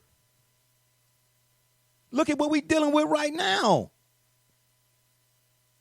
Everything that man has put forth, society has said is this and ain't that and whatever the case may be, is defunct right now. It don't mean nothing. What do it mean? All of the stuff that man said. My last point with this. My fear is you pointed out some great coaching examples. But Jay, we're all getting older. So even though, to your point, the point you're trying to make, that there's going to be a couple dogs out there, they're going to be few and far between. We got to cross that bridge when we get to it, Double J. Even fewer. But guess what, though? But see, we thought that it wouldn't be guys willing to go to the G League either, straight out of high school. Listen, what I'm saying is, throughout society getting beside itself, coming up with all these ways to do this and do that and do this and do that, like the NCAA, the mafia that they are, like they tried to penalize James Wiseman and so on and so forth. What you're doing is you're really helping to make the case for guys going back to the roots. It used to be a time 4, 5, 6 years ago where a guy, as long as he could go to Duke, he ain't mind one and done. But the NCAA, because of it, see, that's the thing about greed and society and the capitalism. It get to a point, Brother Rich, I mean, you had this conversation a long time ago about government. Ain't nothing wrong with it. It's bad government. And anytime you got what these folks then tried to do and tried to make with these players and the likeness off their name, that it's coming to an end, man. Dudes are saying, you know what, man? Nah, I don't no need for me to go to Duke. I'm about to go over here and get paid. I'm about to go overseas and get paid. We didn't think that it was going to be a time where we saw that, and we're seeing it. So how can we say what will or won't be, and we ain't got there yet? That don't mean that you don't give some thought to that it could happen. But in the meantime, I think it's enough people, especially the ones on this panel right now. I know what Brother Rich telling his offspring. I know what you telling yourn. I know what I'm telling mine, what Gully telling his, and what Ray telling his. If we want this thing to get back. But look at the example you just set. Look at the example you just set. I didn't think anybody was going to go to the G League. You're right. They didn't when it was at 150,000. Credit to LeVar Ball for allowing LaMelo to go and take those risks and get his check at 16 and 17 years old and go play against grown men. He wasn't ducking anybody. I don't care what anybody has to say about the quality of play globally. Believe me, as I pointed out a moment ago, it's a lot closer than people think. Yeah, grown men is grown men. Now you're getting kids to go. Yeah. LaMelo Ball owns the team. So he owns. Right. So he owns the team. What do you mean he owns the team? He bought the team that he used to play for overseas. He bought that team. He came back, got a big enough contract, is falling enough to buy the team. That's good for him. I'm glad for him. I'm glad for him. We're happy for him. I'm glad for him. But at the end of the day, But Jay, like Double J is saying, and this is what I was hoping you and Coach would help us on with this subject matter, is this. It doesn't matter when you got a young man that's as talented as some of these young players are. That's why the legendary coach you all are pointing out says hard work beats talent when talent don't work hard. Right. Because but here's the issue though. If I'm talented and I'm 15 years old, but I already got Nike looking at me, I play for a travel team, I already know I'm going to Duke, already talking to my mama. I know I could get 50,000 just because I already got a car, this, that, the other. We know, Coach knows this. We know by the time a player is enticed and the game, the pool is so corrupt, by the time a player is so enticed, a coach can't tell them anything. And that's why I said to you on the program a couple issues ago, when they get to the NBA coaches can't tell them nothing. So the few that can meet Popovich, the few that met Phil Jackson, the few that can meet Doc Rivers or the Larry Browns. That's why we talked about the value of Larry Brown and Allen Iverson's life, the value of Phil Jackson. That's how we got to this train of thought. And what I said was, if you can show me along the way where Ben Simmons, because I know Ben Simmons has been coddled. He's been coddled ever since his father's people had an eye on him way all over in Australia. They already knew he'd come to the NBA. And I said to you, there's a documentary about Ben Simmons. He's telling you, I didn't even want to go to college. I knew I was going to the NBA. America got some stupid rule that I got to go to college and pretend I'm going. And he says in the documentary, I'm not going to no classes. How do you coach a player like that? That's what I'm saying to you. I'm saying, show me where Ben Simmons has met up. Show me, of course, Ben Simmons is not going to achieve what he's supposed to be because Ben Simmons, I remember we talked about this. I said, Ben Simmons come in the league. He get to be, Ben Simmons, we said this on the show. Ben Simmons spent more time in the summer being a superstar, dealing with girls. He dated this girl. He dated that girl. Them brothers don't work on their game anymore. Of course, I agree with that. Of course, that he has a personal responsibility. We're not taking that away from him. We're saying that, unfortunately, a lot of these talented players, some of them don't get the opportunity to play with the kind of coach that perhaps can get them with their talent to the next level. That's all we're saying. Listen, that's still my contention. And listen, and I'm not. So that was my point, though. That was my point. They've been given the opportunity to play for coaches that can develop them beyond their wildest dreams. But at the end of the day, like how you guys were touching on nature versus nurture, a dog gonna be a dog. Thank you. At the end of the day, if you're not willing to be on board, to buy into a system, it doesn't matter who you play for. Like, let's be honest, man. How many guys played for Phil Jackson and it just didn't click, despite his resume? You know, how many guys have great coaches had their hands on and it just doesn't work out?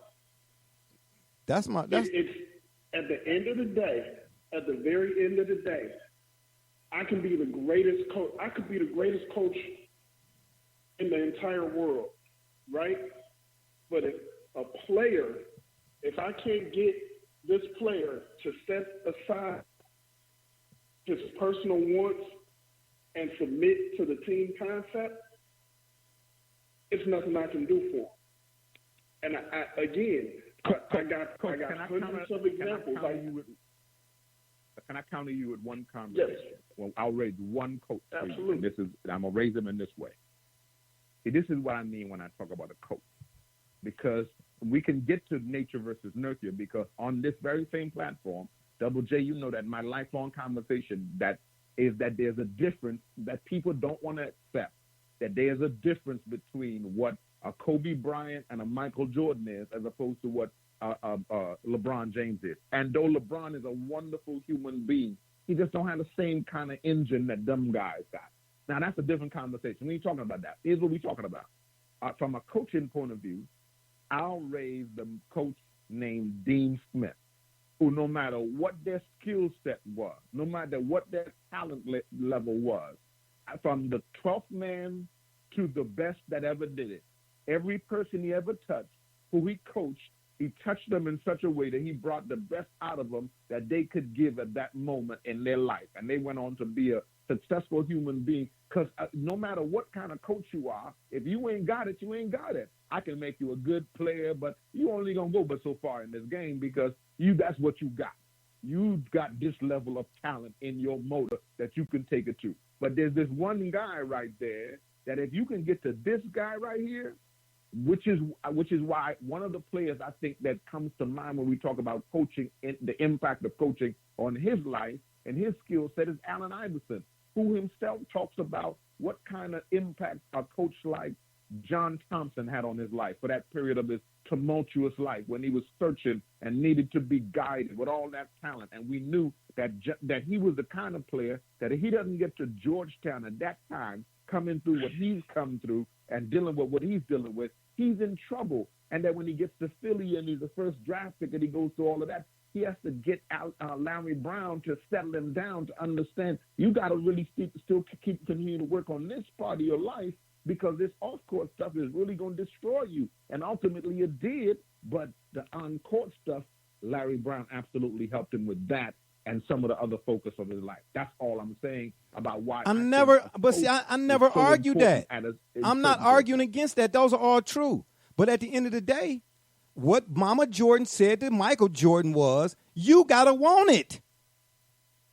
Larry Brown can't help Allen Iverson be a better player if Allen Iverson don't want to be a better player. I don't care how great Larry Brown is. Michael Jordan ain't going to be Michael Jordan. Before Michael Jordan ever got with Phil Jackson or Dean Smith, Dean Smith himself said, I seen this dude had it. Now, where did he get it from? A coach can only be as good as a coach can if the player is himself first willing to say, I want to be coached. Because if the player don't want to be coached, then you get Paul Silas. Exactly. That was my point when I said dog is going to be a dog. Thank you. I've had players who got it. Like I said, I sent a 6'8" to UNLV, and currently right now he's at Kent State. Like, you know the difference when you go from high major to Kent State. And when I walked him into Kent State, to sign his letter, okay, man, hey, here's your second shot at life, because Kent State is not a bad program, but it's definitely not UNLV. When I walked him into Kent State, man, he looked at me and he was like, okay, I should be able to take over here. And I looked at him, and my last words to him before, he signed his letter of intent was, it's not going to be easy, right? Because what he's missing is that it. You can be 6'8", you can fly, you can shoot, you can dribble. And like I said, I'll send Jay the YouTube highlights later. He'll be able to verify it to you. But the one thing he don't have It's that voice inside his head that says, "Hey, you can go harder. Hey, Thank there's the you. next level." Thank you. And because he's But lacking that, but Jay, you can't coach that. Nobody can coach that. That's all I ever said. correct, and You can't coach and that's what I'm that. saying. Like, and that's what I'm saying. Yeah, like, and that's what I'm saying. The dog gonna be a dog, right? I had a guy on the same team that played with that guy. I had a guy who was he's a 6'5" wing, slinky. Every college we talked to, you know, he had 19 D1 offers on the line. He ended up going to Bowling Green, you know. But when we talked to LSU about him, he was gonna go play with Ben Simmons. And when we talked to LSU about him, when they got up close, they say, we just don't know. He seems a bit skinny, you know, he seems a bit this, a bit that. And when we told him what LSU said, he accepted a full ride to Kent, became a 1,000-point scorer, and right now he's up for Rookie of the Year in the Canadian Basketball League because he had that voice.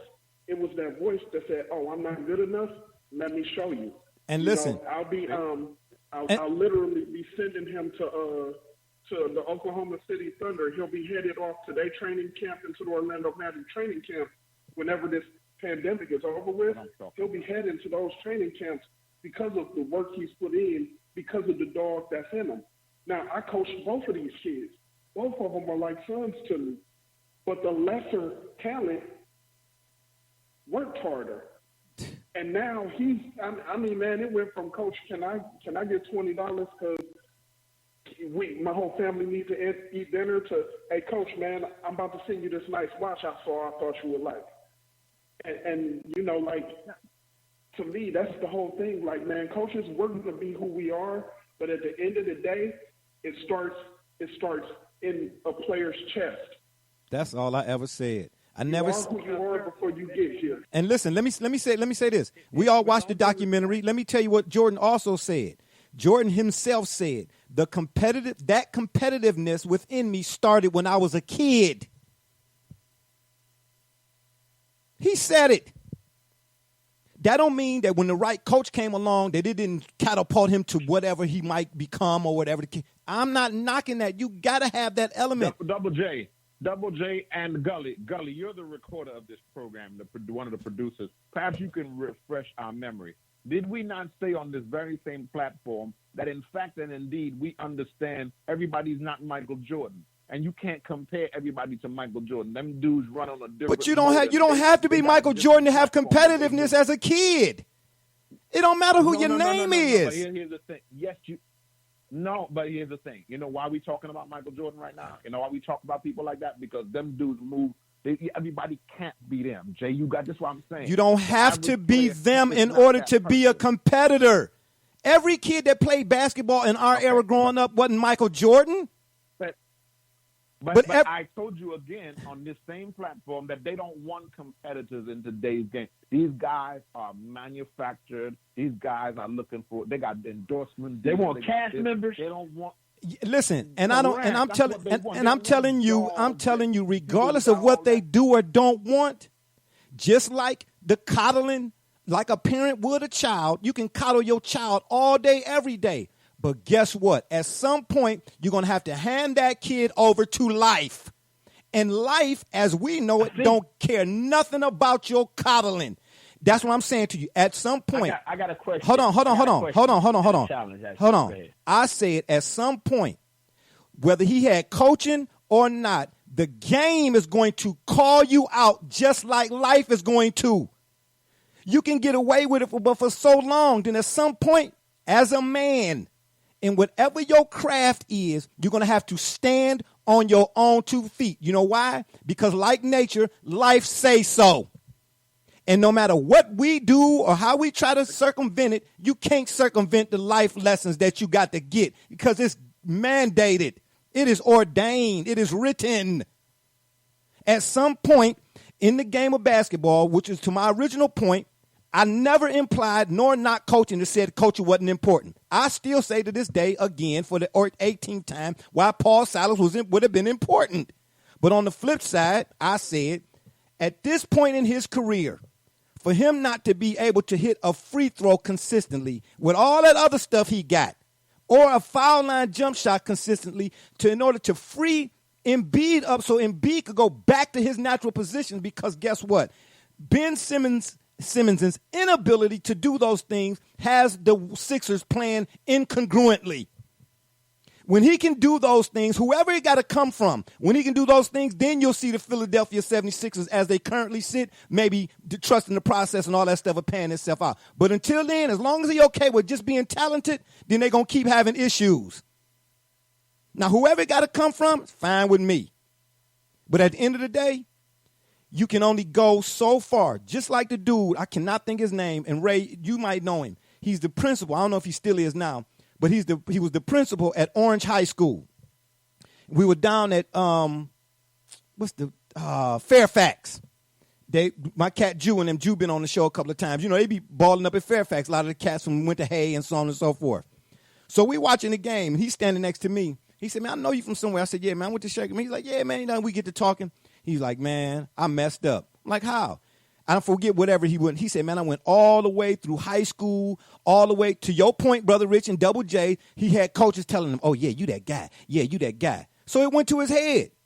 He said, but when I got to college, he said, I went all the way through up the ranks using only my left hand.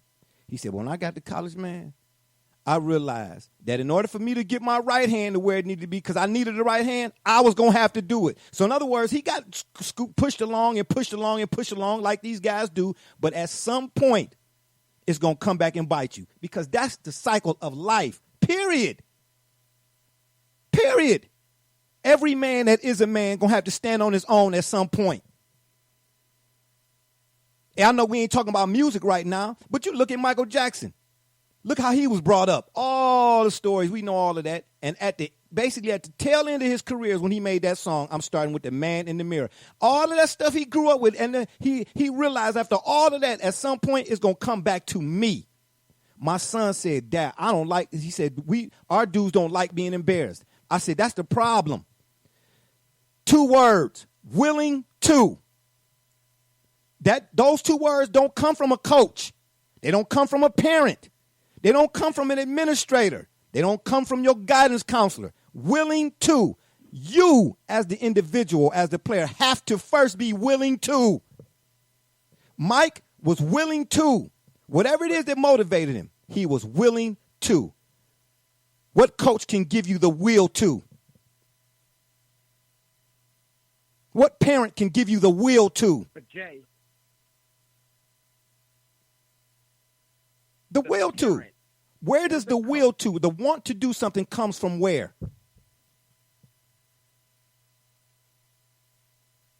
Okay. Of course, ultimately it comes from within, but here's the thing. If you aren't willing to do some of your job responsibilities, well, guess what? Your supervisor, whoever your superior is going to send you packing. That's where the coaching element comes in. Exactly. But my problem is we're not developing, we're tolerating exactly that with this buddy. I get I'm the new coach of the Nets because I'm KD's and Kyrie's best friend. Yes, but guess what? We're tolerating right now, but miss a couple of free throws when you got a chance to go to a Eastern Conference final. Or miss a couple of free throws or miss a mid-range jump shot when you got a chance to go to a finals. Then guess what ain't going to be tolerated no more? It's just a game. What? You know, at that point, it's too late. Their response to that is going to be, it's just basketball. Well, LeBron's response was LeBron had that same response. But look at what, I mean, the conversation ain't stopped about him, so. Double J, please say that again. Please say that again, Double J. Please record it on the program again. Yeah, say that again. Say that again. Because I find it interesting that what Double Rich and what Double J and Brother Rich saying is being highlighted, but the things that Mr. Mallett and I done said is being dismissed, is slid under the table. At the end of the day, absolutely not. What do you mean? I agree with the coach. Everything he said. I said the same thing. Absolutely agreeing with the coach. Not at all. I said the same thing. But it's okay. I appreciate you, Mr. Mallett. I appreciate you coming on here. But go ahead, Double J. We're ahead. saying that you got a generation of players that will answer you. They don't have dog in them. You looking at cats and asking them to bark. And then when you ask them to bark, that's what they're gonna say. It's just basketball. And I'm saying to you, at the end of the day, they can say it's just basketball all they want to. But let them get in them moments, more moments than not, where they fail to come through. And just like life, they're going to have to face the facts of failing to come through. You know what they'll do? They'll sit at the podium and say, look, at the end of this is just basketball. I'll go home to my family and my life, and y'all go back to y'all. Well, we done already heard that before. We done already heard that. We done heard that already. But that's the point. Okay, we done heard that. But that don't stop. That don't stop nobody from saying nothing or doing nothing. Why do you call it today BA? Because of the style. Oh, here we not the style of play, man. The style of play. Well, it's the fact that Hold on. One at a time. Go ahead, Ray, and then Gully. Go ahead, Ray. They will go to the podium and they will say it's just basketball. But you know what else they will do? Because they will absolutely do that. But like we always, like one big thing I'd say to my players is, one day you got to deal with you. Much like Jay is saying, Thank you. You don't have to go out to the world. One day you're gonna have to deal with you. You can say it's just basketball, and I'll go back to my $1 million home, and I'll go back to my beautiful wife and family. But you know what? What they'll never do? They'll never see the same. They'll always have it back in their mind the time they failed. Thank you. They never get let off the hook for it. That's why you get a guy like Kevin Durant, who literally has won. He's won the pinnacle. He's won the highest level he could win in his field. I'm so glad you're saying that, and it's still something in him that right now he ain't satisfied with. He's still petty. Thank you. You know why? And you know why? Because in him, he know he ain't feeling right inside. It'll never feel good. Thank you. It'll never feel right to him. Us as competitors, we can't get to the mountaintop knowing we cheated and it not eat away at us. Oh, it just won't happen. It just won't happen. Kevin Durant is so bitter. It's eating away at him that he's never gonna be that great because he'll always be the guy who took the easy road. Thank you. Because no matter how much money you got, they can say whatever they want to say. They're gonna look in that mirror and they're gonna break down. It's gonna come back to that mirror always. It's what's gonna happen. You can't get out from up under that mirror. It will always come back to that. You can't get out from up under the mirror. Yeah, and that's my only thing about it. That's my only thing about it. Like, yeah, they will say that, man. In fact, I hate that they say that. I spit my drink out when LeBron said it when he lost. You know, because I was like, yeah, you say that, but, you know, here we are how many years later, and he's still campaigning. Thank you. Michael Jordan said he didn't even want it. So LeBron's campaigning for it because for him, it'll never feel as good because he took the easy way. I joined up with two of the top 5 players in the league to get my first ring. I joined up with 2 of the top 5 guys at their respective positions to get my next ring. And the fact is, I've lost more times than I won with all of them. And it'll never be enough. And guess what, Coach? And with all of that, he got the whole marketing of the NBA, ESPN, his whole. And it's still not fulfilling. And it's still not fulfilling to him. It's still not fulfilling to him. You can have all the money in the world, just like if you watch Shaq Life. You can have all the money. No. I think I'm starting to hear something. I think I'm starting to hear something between what you guys are saying, and I think the persistent refrain that Brother Rich and Double J are saying, and it sounds to me like hip hop, and why hip hop right now has an identity crisis. Why the K Dots and the J Coles and the Joey Badasses and the Earl Sweatshirts still exist, but they're not as prominent anymore as the Drakes and the Roddy Riches. It's because as organic as we would like it to be, as organic as it would feel to earn it and win and earn it, the fact is there are machines now that don't mind if you don't think of it as has your livelihood, has your life, if you don't think of sport as a testament of has a microcosm of you looking in the mirror and facing life's challenges, it can just be the machine. And we'll put everything together for you.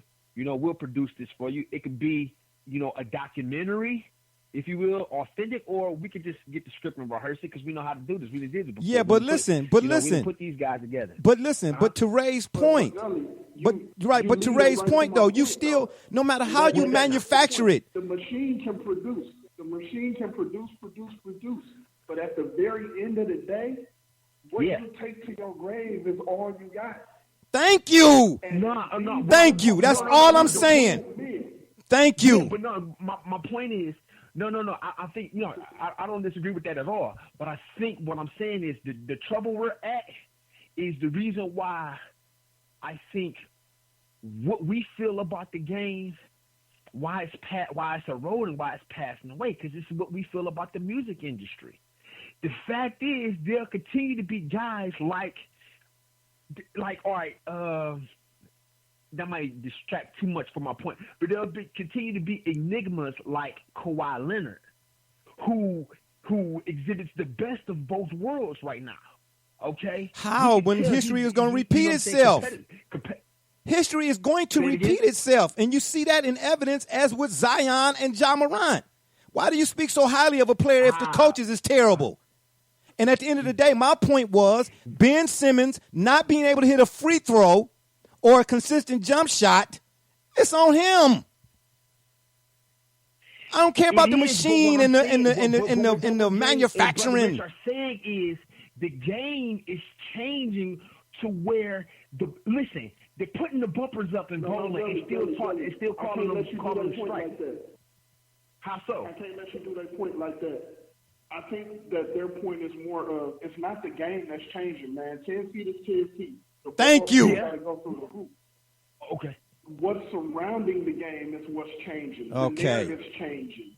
The accolades are changing. I'm sorry. Adjusted and given. That's what I'm saying. It's not the game that's changing. Like I said from the very beginning, as I listen to both these men spit their points out, I'm like, man, y'all agreeing. Y'all just one person coming from the bottom to the top, the other coming from the top to the bottom. That's all. That's been at the end of the day, we all want is this game at its purest form. We want to see 5 guys competing against 5 guys, giving all they got. And the one thing that I think we can all agree that's taken away from that is how it was monetized. Exactly. If it wasn't for the money, everything wouldn't happen like it is. That's it. Absolutely. AAU would have been a beautiful thing until it got monetized. NCAA would have been excellent. It's an excellent opportunity until money became the thing. I don't disagree. That's what it all comes down to, man. Go ahead, Double J. That's the problem. It's up to us to accept that. Double J, nobody's denying that. Be the new norm. Listen, but guess what though? Listen, Kevin Durant is walking around like Prince John, and it's because of the court of public opinion that he's not a champion. Why do so many say Jordan is the GOAT, not LeBron? Because Jordan stayed on that team and amongst all the laundry list of other reasons, and LeBron left town and went and joined the Big Three. He didn't earn it the same way that Jordan did. But we're creating a culture because now you're seeing it twice. And it's becoming the norm. Why? Because it's the top. Look what the league's doing. But what is coming along with that norm? What is coming along with that norm? You see guys talking about the earth is flat. See, here's the thing. You cannot manufacture substance. So you can manufacture, you can add all the money and all of that stuff is changing. But at some point, like the man said, because you can't take none of it with you to your grave, at some point, before you hit your grave, it's going to come, you're going to have to face the reality that for all of your manufacturing and your money and your material, did none of it matter. And the things that did matter are the things that come from within. I know what it look like it's going to right now, but for wherever this look like it's going, there are 1,000,001 cases for them same guys like a Shaquille O'Neal and all them guys, and they come out their mouth and say, man, I thought it was the money, man, but the money don't really, what do the money really mean? And then for our everyday situation, being in this virus situation, it's a lot of folks that got money, but their money can't help them. Let the grocery store start shutting down. Let all the places that you spend money at go to shut it down. Then what your money go? That's what I'm trying to tell you. The game has got to get back to a place where it don't matter how many O's is on your check. Because it's going to call you out. Just like it's doing. Listen, Durant, Kyrie, all them, it's a lot of them. Kevin Love, no disrespect to him. A lot of these guys is talented. But we've seen more cases with all, and they making more money too. But how many cases we've seen? Far more than ever before. Guys talking about they coming out, they got mental health issues.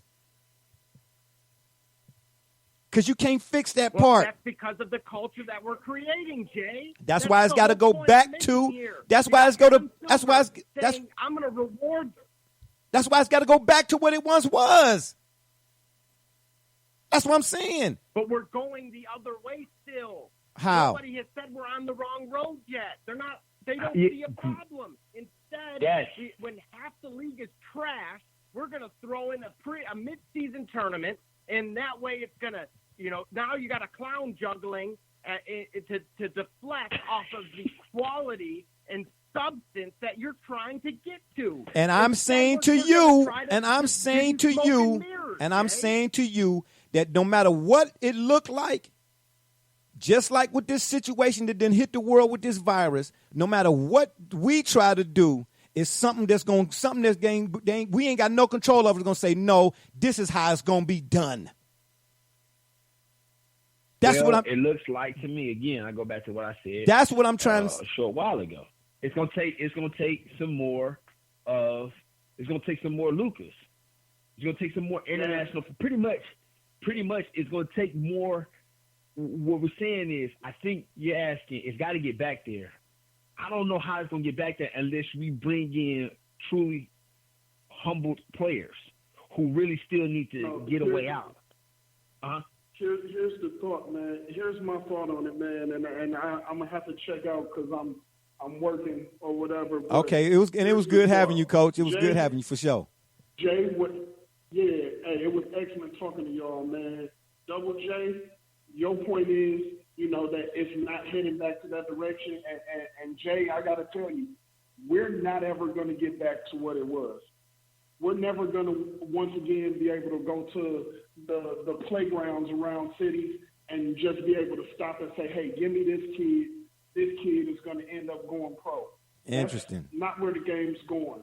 What's going to have to happen is that international wake-up call is going to have to it's going to have to come. The reality check will be cash when internationally the U.S. is no longer the dominant force it was in basketball. And we're headed there.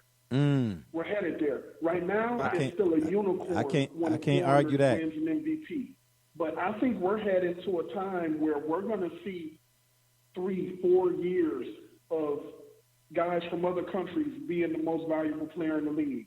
We're going to see a time where the U.S. Olympic team gets waxed by teams like Puerto Rico again and Lithuania and Argentina. You're going to watch these teams not just beat us, but they're going to make a clown show out of us.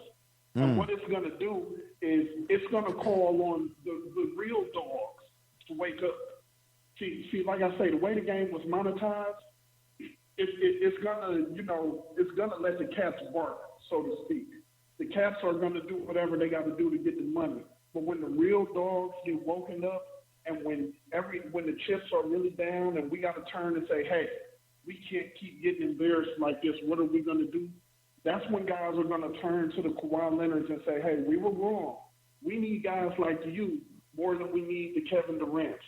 We need more fire than flash, and that's when people in my position, like us coaches who were brought up the right way in the game, on the soul of the game, we'll get to teach the game the way it should be taught instead of having, because I hate to admit it, man, but there's a certain amount of, I'm going to cuss this kid out until he get it right, but I'm not going to go as hard as I normally would because it's so easy to transfer. And that's interesting. I can't lose, 3, 6, 7 kids in 3 years without the administration turning and looking at me and saying, Coach, what are you doing? That's interesting. And I want my job. I love what I do.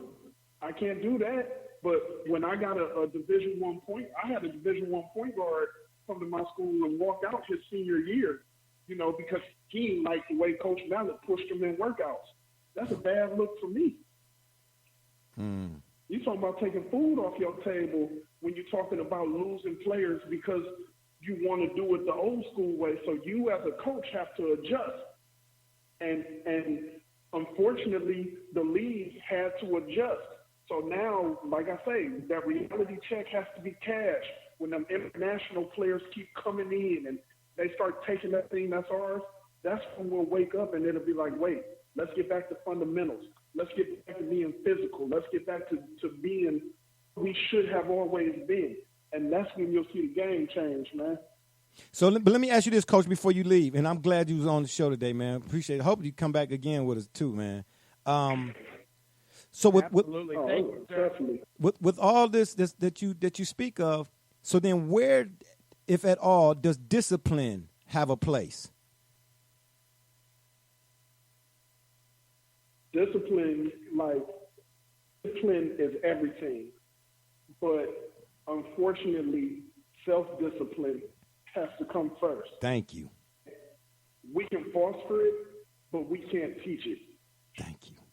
So I can foster it, man. You know what I do throughout this quarantine, man? You know what I've been doing, man? Because right now, I'm telling y'all right now, I got a 6'7" big man, and he's a lefty who could be special. But every day I got to text him, hey, man, get off the phone. Give me 300 push-ups. Do I need to FaceTime you while you do 150 crunches? Do I need to FaceTime you while you do squats? I can foster it. But at the end of the day, he can say, oh, yeah, Coach, I did my push-ups, and I can't check it. So discipline is everything, but self-discipline is where it starts. Good stuff, man. Yeah, man, I'm glad you came. No matter how much I want my kids to be great. Yeah. They got to take it. That's I can walk them right up to it, Jay. You done seen me on ESPN. Yeah. You done seen me in championships. But at the end of the day. Yeah. Yeah. If they don't want to take it, they don't. Yeah. And you know what? Again, man, I'm so glad you came on. You definitely got to come back on here, man. This is good stuff. But, I'll use your example and just go away from the sports world for a minute. Not to put my personal business out there, but in large part due to my situation with my used to be significant other not being what it is anymore, it had to do with one of my children. And that was, I'm breaking my neck because he always waiting to the last minute to do a project that he was given 2 weeks to do. And I'm looking at it like, well, wait a minute. You ain't going to cry wolf but so many times, and then on the third time, guess what? The wolf just going to eat your sheep. You get what I'm saying? Oh, but you don't love him enough. No, that ain't got nothing to do with it. Because I could want something for him all day, every day. But if he don't want it for himself, then me wanting it for him, what do that mean? And at some point, I'm going to be like, no, I love you, but you ain't about to mess up my red sports car and my Apple hat with my scarf and the steering wheel on the wrong side. Hey, I got to live too, right? Yeah, got you. Man, Ray, it was good having you on, man. Like I said, man, I hope to have you on again real soon, man. Listen, man. Thank y'all, brothers, for having me, man. It's just amazing to exchange ideas with you today, sir. Yes, for sure. And actually, man, I appreciate y'all much. Very grateful. Yeah, I'm muting myself out, man. I'm going to continue to listen because I love where y'all going with this, man. But y'all have a good night, man. All right, you too, man. Good stuff, right, Coach. Ray. You know it is. Yep. And you know what? It was crazy. We got another caller here, and I didn't even catch it until just now. RB, is that you? Oh, I think he got up out of here.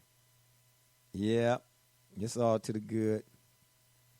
But yeah, man, at the end of the day, Coach has some good stuff to say. I'm glad he said what he said. Gully, you still there? Absolutely. Okay, good. I'm looking at this calling studio screen here. But anyway, yeah, man, at the end of the day, we'll see, man. We'll see how this thing go. I want, and I don't say that the league has to go back to, what Reggie Miller and Jordan was doing, choking each other and all that kind of stuff, man. But somebody put a graph up on Facebook the other day, and I'm sure you saw it, Double J. I'm sure you saw it too, Gully. They had how many threes Jordan took in one season in relation to points per game average. He averaged 37 points per game, whatever season that was, on how many threes he took. And then they had James Harden next to him. How many threes it took him to average 36 points a game.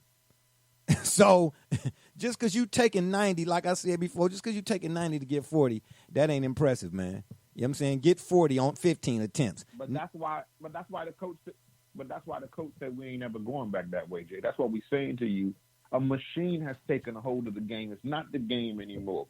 A machine has taken a hold of it, and it's put cats in the place of dogs, and we're looking at them, expecting them to be. But everybody looking at them who know this or don't understand. And remember now, this is why we're even having a conversation about a guy who the facts say this young man has gone to the finals and lost twice as much as he's won.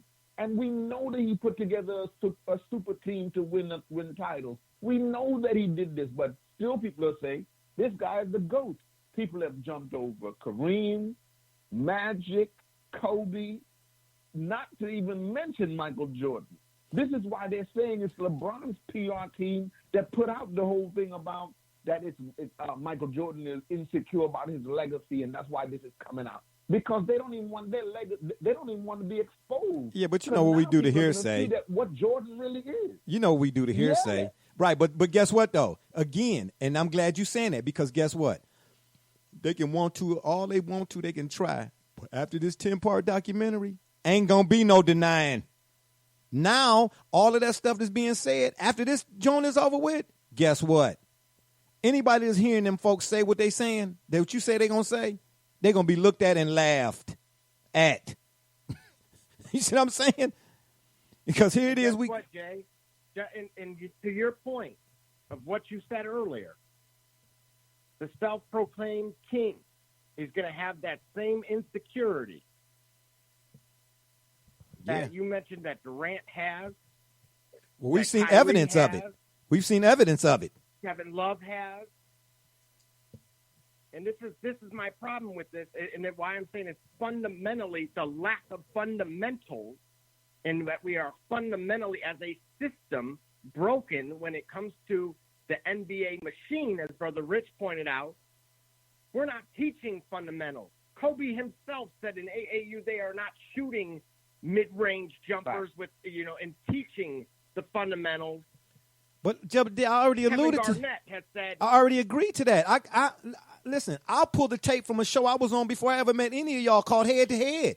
Gully, you know what I'm talking about. When me and Walt had this same conversation, Brother Richard, I told you Kobe said the same thing. I said AAU has killed basketball. Right. What I am saying to you is, at some point, regardless of what the machine is trying to put out, the machine, just like the people who rely on their devices to live their lives for them, at some point you're going to realize no thing can replace the thing that created it. At some point, despite all of this technology that we're involved in. Not in basketball. It's going to come back. Not in basketball, though. That's what we're saying. Well, you don't see that in Zion? Is what Double J said. You don't see that in Zion? No, because you know why? You don't see that in Ja Morant? No. Seriously? We're not talking about them. They're special. But we're not talking about them. But we're talking about play. But we're talking about the game. And look what they've brought to the game. Things that we're sitting here saying that we won't ever see evidence of again. And we're seeing it. Things that we said we would never see. That's what we're saying. You're talking about, you're mentioning enigmas at this point. There's there's far They said the same thing about Dr. J. Zions and Ja They said Morant, Dr. J was an enigma. Then along came Bird and Magic. but Jay, They said they was enigmas. Then along came Jordan. But that don't mean that Andrew Toney wasn't widely respected. That don't mean Vinnie Johnson was no scrub. That don't mean that Sidney Moncrief was a bum. Because in the documentary, Mike said Milwaukee had always tore out. In that first game, Sidney Moncrief was 2-time Defensive Player of the Year. But you don't hear his name mentioned with Doc. You don't hear his name mentioned with Magic. We don't hear his name mentioned with Bird. I get it. There's some guys whose names is more mentionable than others. But Sidney Moncrief was a dog, and Jordan told you that. Even Moncrief himself said, man, but when I seen this guy. Hey, look. But that's the thing. We're putting value on wins and losses and putting on it's an entertainment spectacle. We're going until somebody blow a 3-1 lead. Season tournament. Until somebody blow a 3-1 lead, then it ain't entertainment no more. Then it ain't fun. Then it ain't entertaining no more. Until you blow a 15-point lead in Game 7. But then it's just basketball, Jay. Okay, But then it's just basketball. and that's what I'm trying to tell you. That's what it. And we're still talking about that person. You can still turn on major media platforms, and they're still talking about that same person is potentially the GOAT. They're saying that person is better than Kobe. And I'm saying to you, listen, Kareem, and I'm saying to you, no matter they're what better they than say, Jordan. believe half of what they say and none of what they say. They can say that all day, but guess what? There are things that are being shown, despite what they saying, to be contrary. It ain't that what they saying is what they saying, and that's ain't nobody got nothing else to compare it to. They can say what they want to say. Jay, look what RB always says.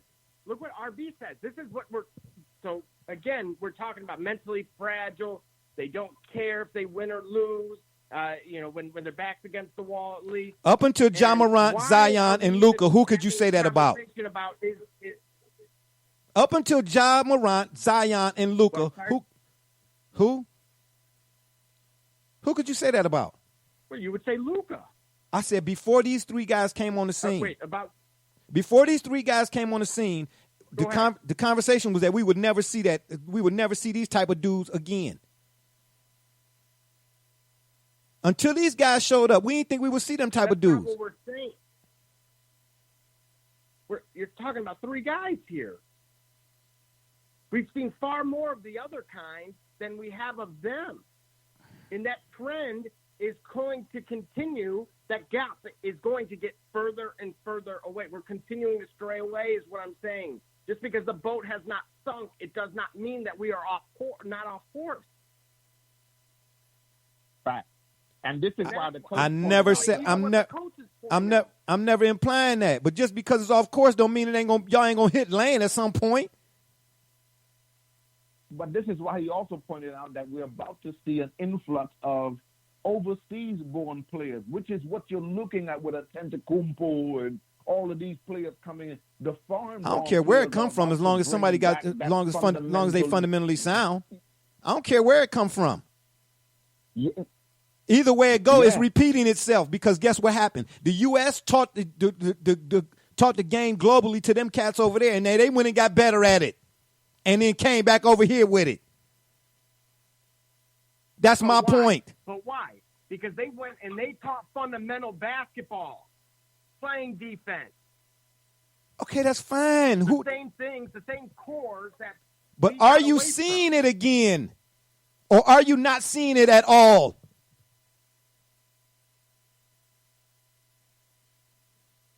Because if you're seeing it at all, I don't care if it's one or two. If you're seeing it at all, it don't matter if it's one or two. One beats more. Two is better than none. Because if you got two, who's to say? You're accepting that. I'm accepting what? We got one that look at what is it going to take to the coach's prophecy here is going to be a reality. I'm not saying that it's not. But I'm saying right now, there's no evidence of nobody having no fundamental, no nothing that we seeing. Everybody's manufactured. Everybody? No. That's not what we're saying. That's not what we're saying. Okay. We're saying that American basketball system and bloodstream has been so toxified that you can no longer. The coach said it himself.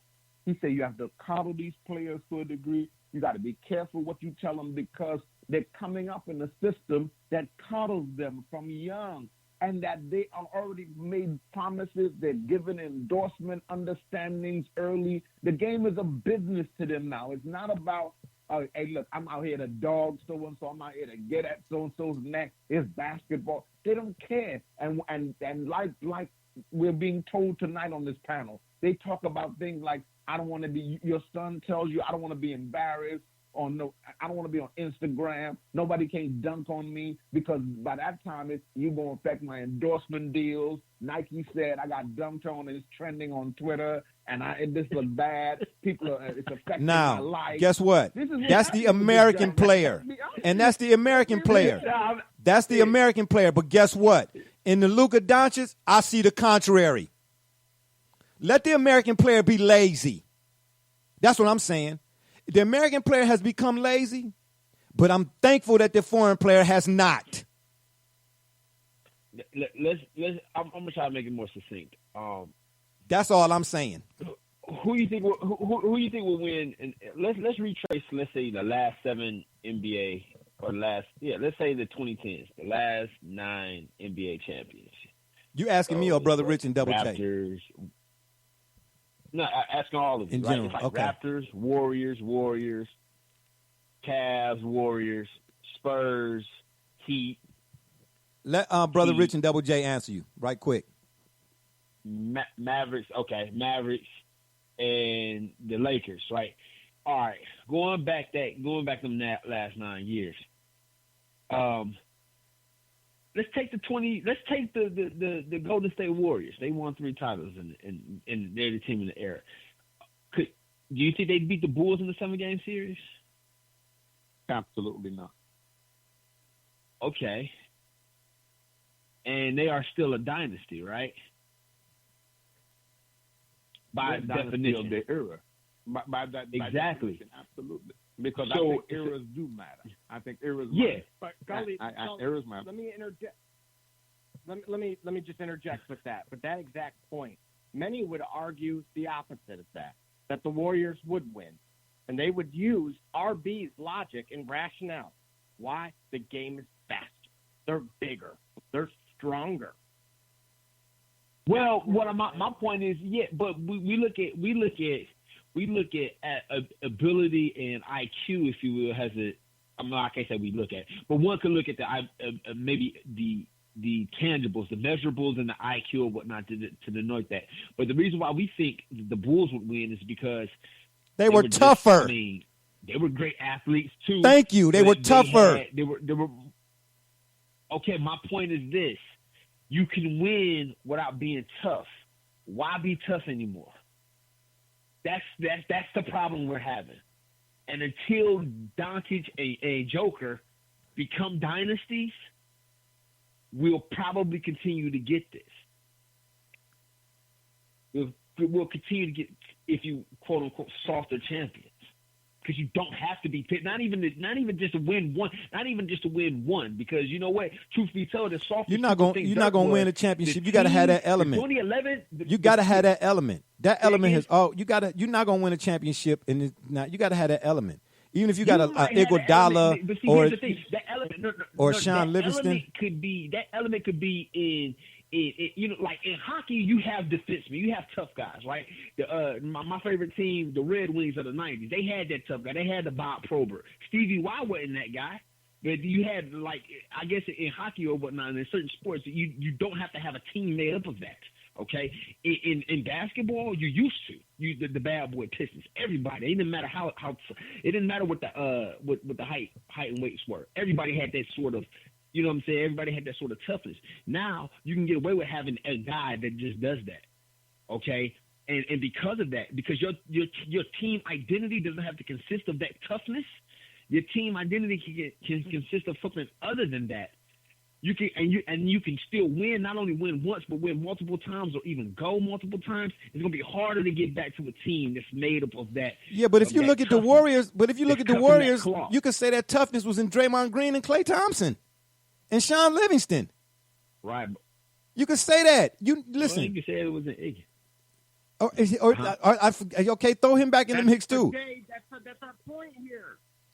That's our point. That's why there's a GOAT debate, because LeBron is physically way bigger than Jordan and faster and just in the eyes of the beholders, stronger and overall. But what do that mean? Athlete. Wait, being stronger and bigger and faster, that don't make you better. And that don't necessarily qualify you as no GOAT either. Creating here. Listen, just because, people believe in Santa Claus. People believe in Santa Claus, but that don't mean he's real. People believe in the Easter Bunny. That don't make him real. That don't make neither one of them real. But Jay, I think you're not, again, I just want to continue to say it. I don't think you looking at what players are playing for today. That's why we keep coming back to the conversation with you that this is the generation that can end the championship loss and say, at the end of this is just basketball. At the end of the day, I'm going back to my life. I got to go back to your life. And the whole world knew what he was saying. You people are If it was just about that, then these dudes wouldn't be crying when they lose. No. But these dudes wouldn't be having all this stuff to say when they lose, or having something to say about some other dude. That's a perfect example. Embiid, who cried when he lost, he didn't go get any better.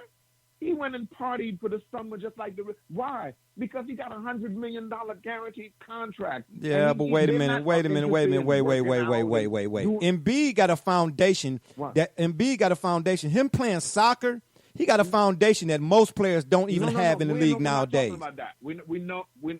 We're not talking about his skill set and his foundation. We're talking about an attitude that says that it's not of today's generation. It's about their money and their. But Embiid is the same guy that said, "I want to go play in the paint." Embiid is the same guy who said that. He said, "But I can't go play." Embiid said, "I want to go play back. I want to go play in the paint where I'm supposed to be at." But he can't do that. He said because Ben Simmons is clogging the lane. Because of Ben's inability, it makes the area cluttered for me down there. But we're not talking about what this is. This really ain't about Ben Simmons. This is about the culture of the NBA and what they're coming up in. That you keep not wanting to look at and accept that there are forces that work on all of this system and the way the game is played today. That's what we're asking you. Can you for a second accept that there are forces surrounding the way the game is played today and the reason why the game is played? You're asking me a question you're asking me a question I already answered 12 years ago.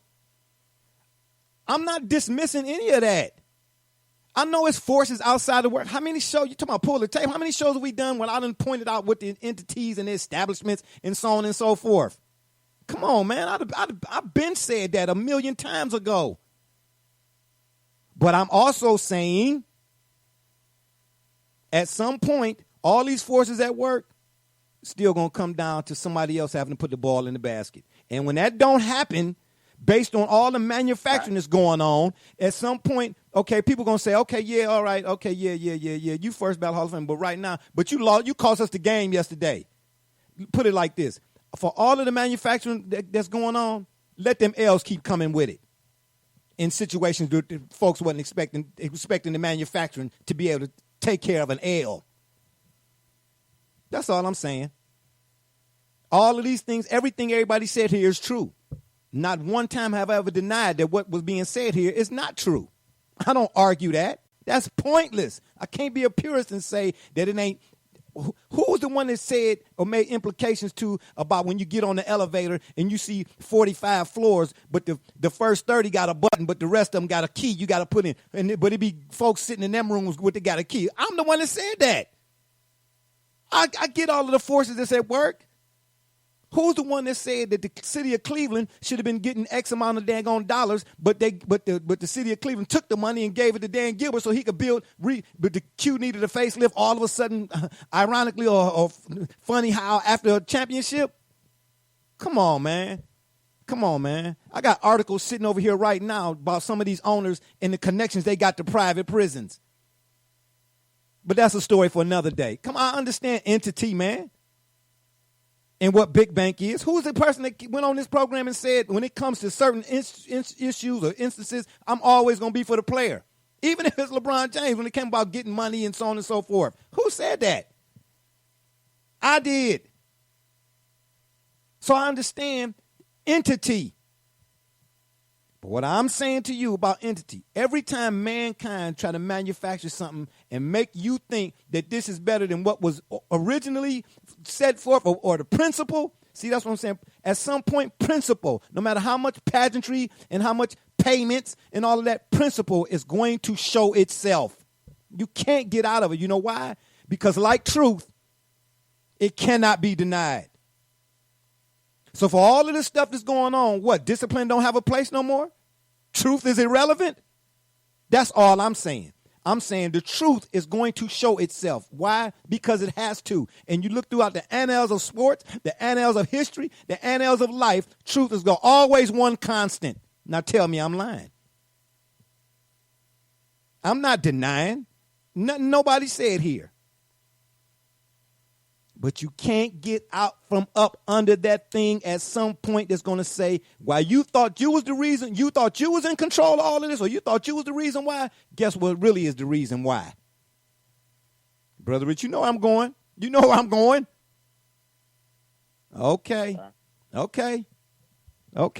We'll see. We got 15 years. Double J say 15. Gully, how many years you say we got to see before we see 10? 10. Okay. 10. There it is. 10. I ain't mad at y'all. I'm glad that we get to do this every week. You know what I'm saying? I'm glad that nobody bring up the Dallas Cowboys. See, this is how I have to get to. This is what I got to do in order for. Gully, did you notice that? Did nobody say nothing about the Cowboys early on, but not later on? You get what I'm saying? I'm not. Kill you. You must be missing them. No, I'm not missing them. No. Why would you bring it up? I just wanted to. We was good. I had to. And then here you go, bringing up Jerry and them. You finished? That's a very good example, Barbershop. I'm glad you did that. Oh, Jerry boy. and those guys haven't won a thing. Oh, boy. And they're all spoiled and coddled. That's a great example. Well done. I kept trying to tell the listeners it's contractual that it must be brought up on the program at least once a program, but they thought we were joking. But they need to understand. That man made us understand when we signed up for this that his love for the Cowboys will be preeminent on the program. You know what? Somebody offered me a drink the other day, and I said no. But after this show, yeah, buddy. I'm going to go brush me open a Coca-Cola or something, and I don't even drink that stuff. But anyway, fellas, this, as always, was good. For the folks that called in and I couldn't get to you, that was not on me. You know, we always having some sort of technical difficulty, but that was not on me. I went to answer the call, and you disappeared. Maybe you might have hung up. I think that was RB. RB, if you're listening, it's all to the GO, man. Sorry you couldn't be on. To my cat, Raymond Mallet, and, of course, my co-host, Double J, Brother Rich, and my man, D. Gullies, man. I appreciate y'all, man. This was a lively one here. And before we get out of here, though, what do you all look forward to right quick and seeing in the next the 3 and 4 of the Last Dance? Excuse me. Right quick, Brother Rich. What are you looking for? Bad boy. Oh my gosh. Bad boy. Okay. Yeah. That's. Yeah. Listen. I'm looking forward most.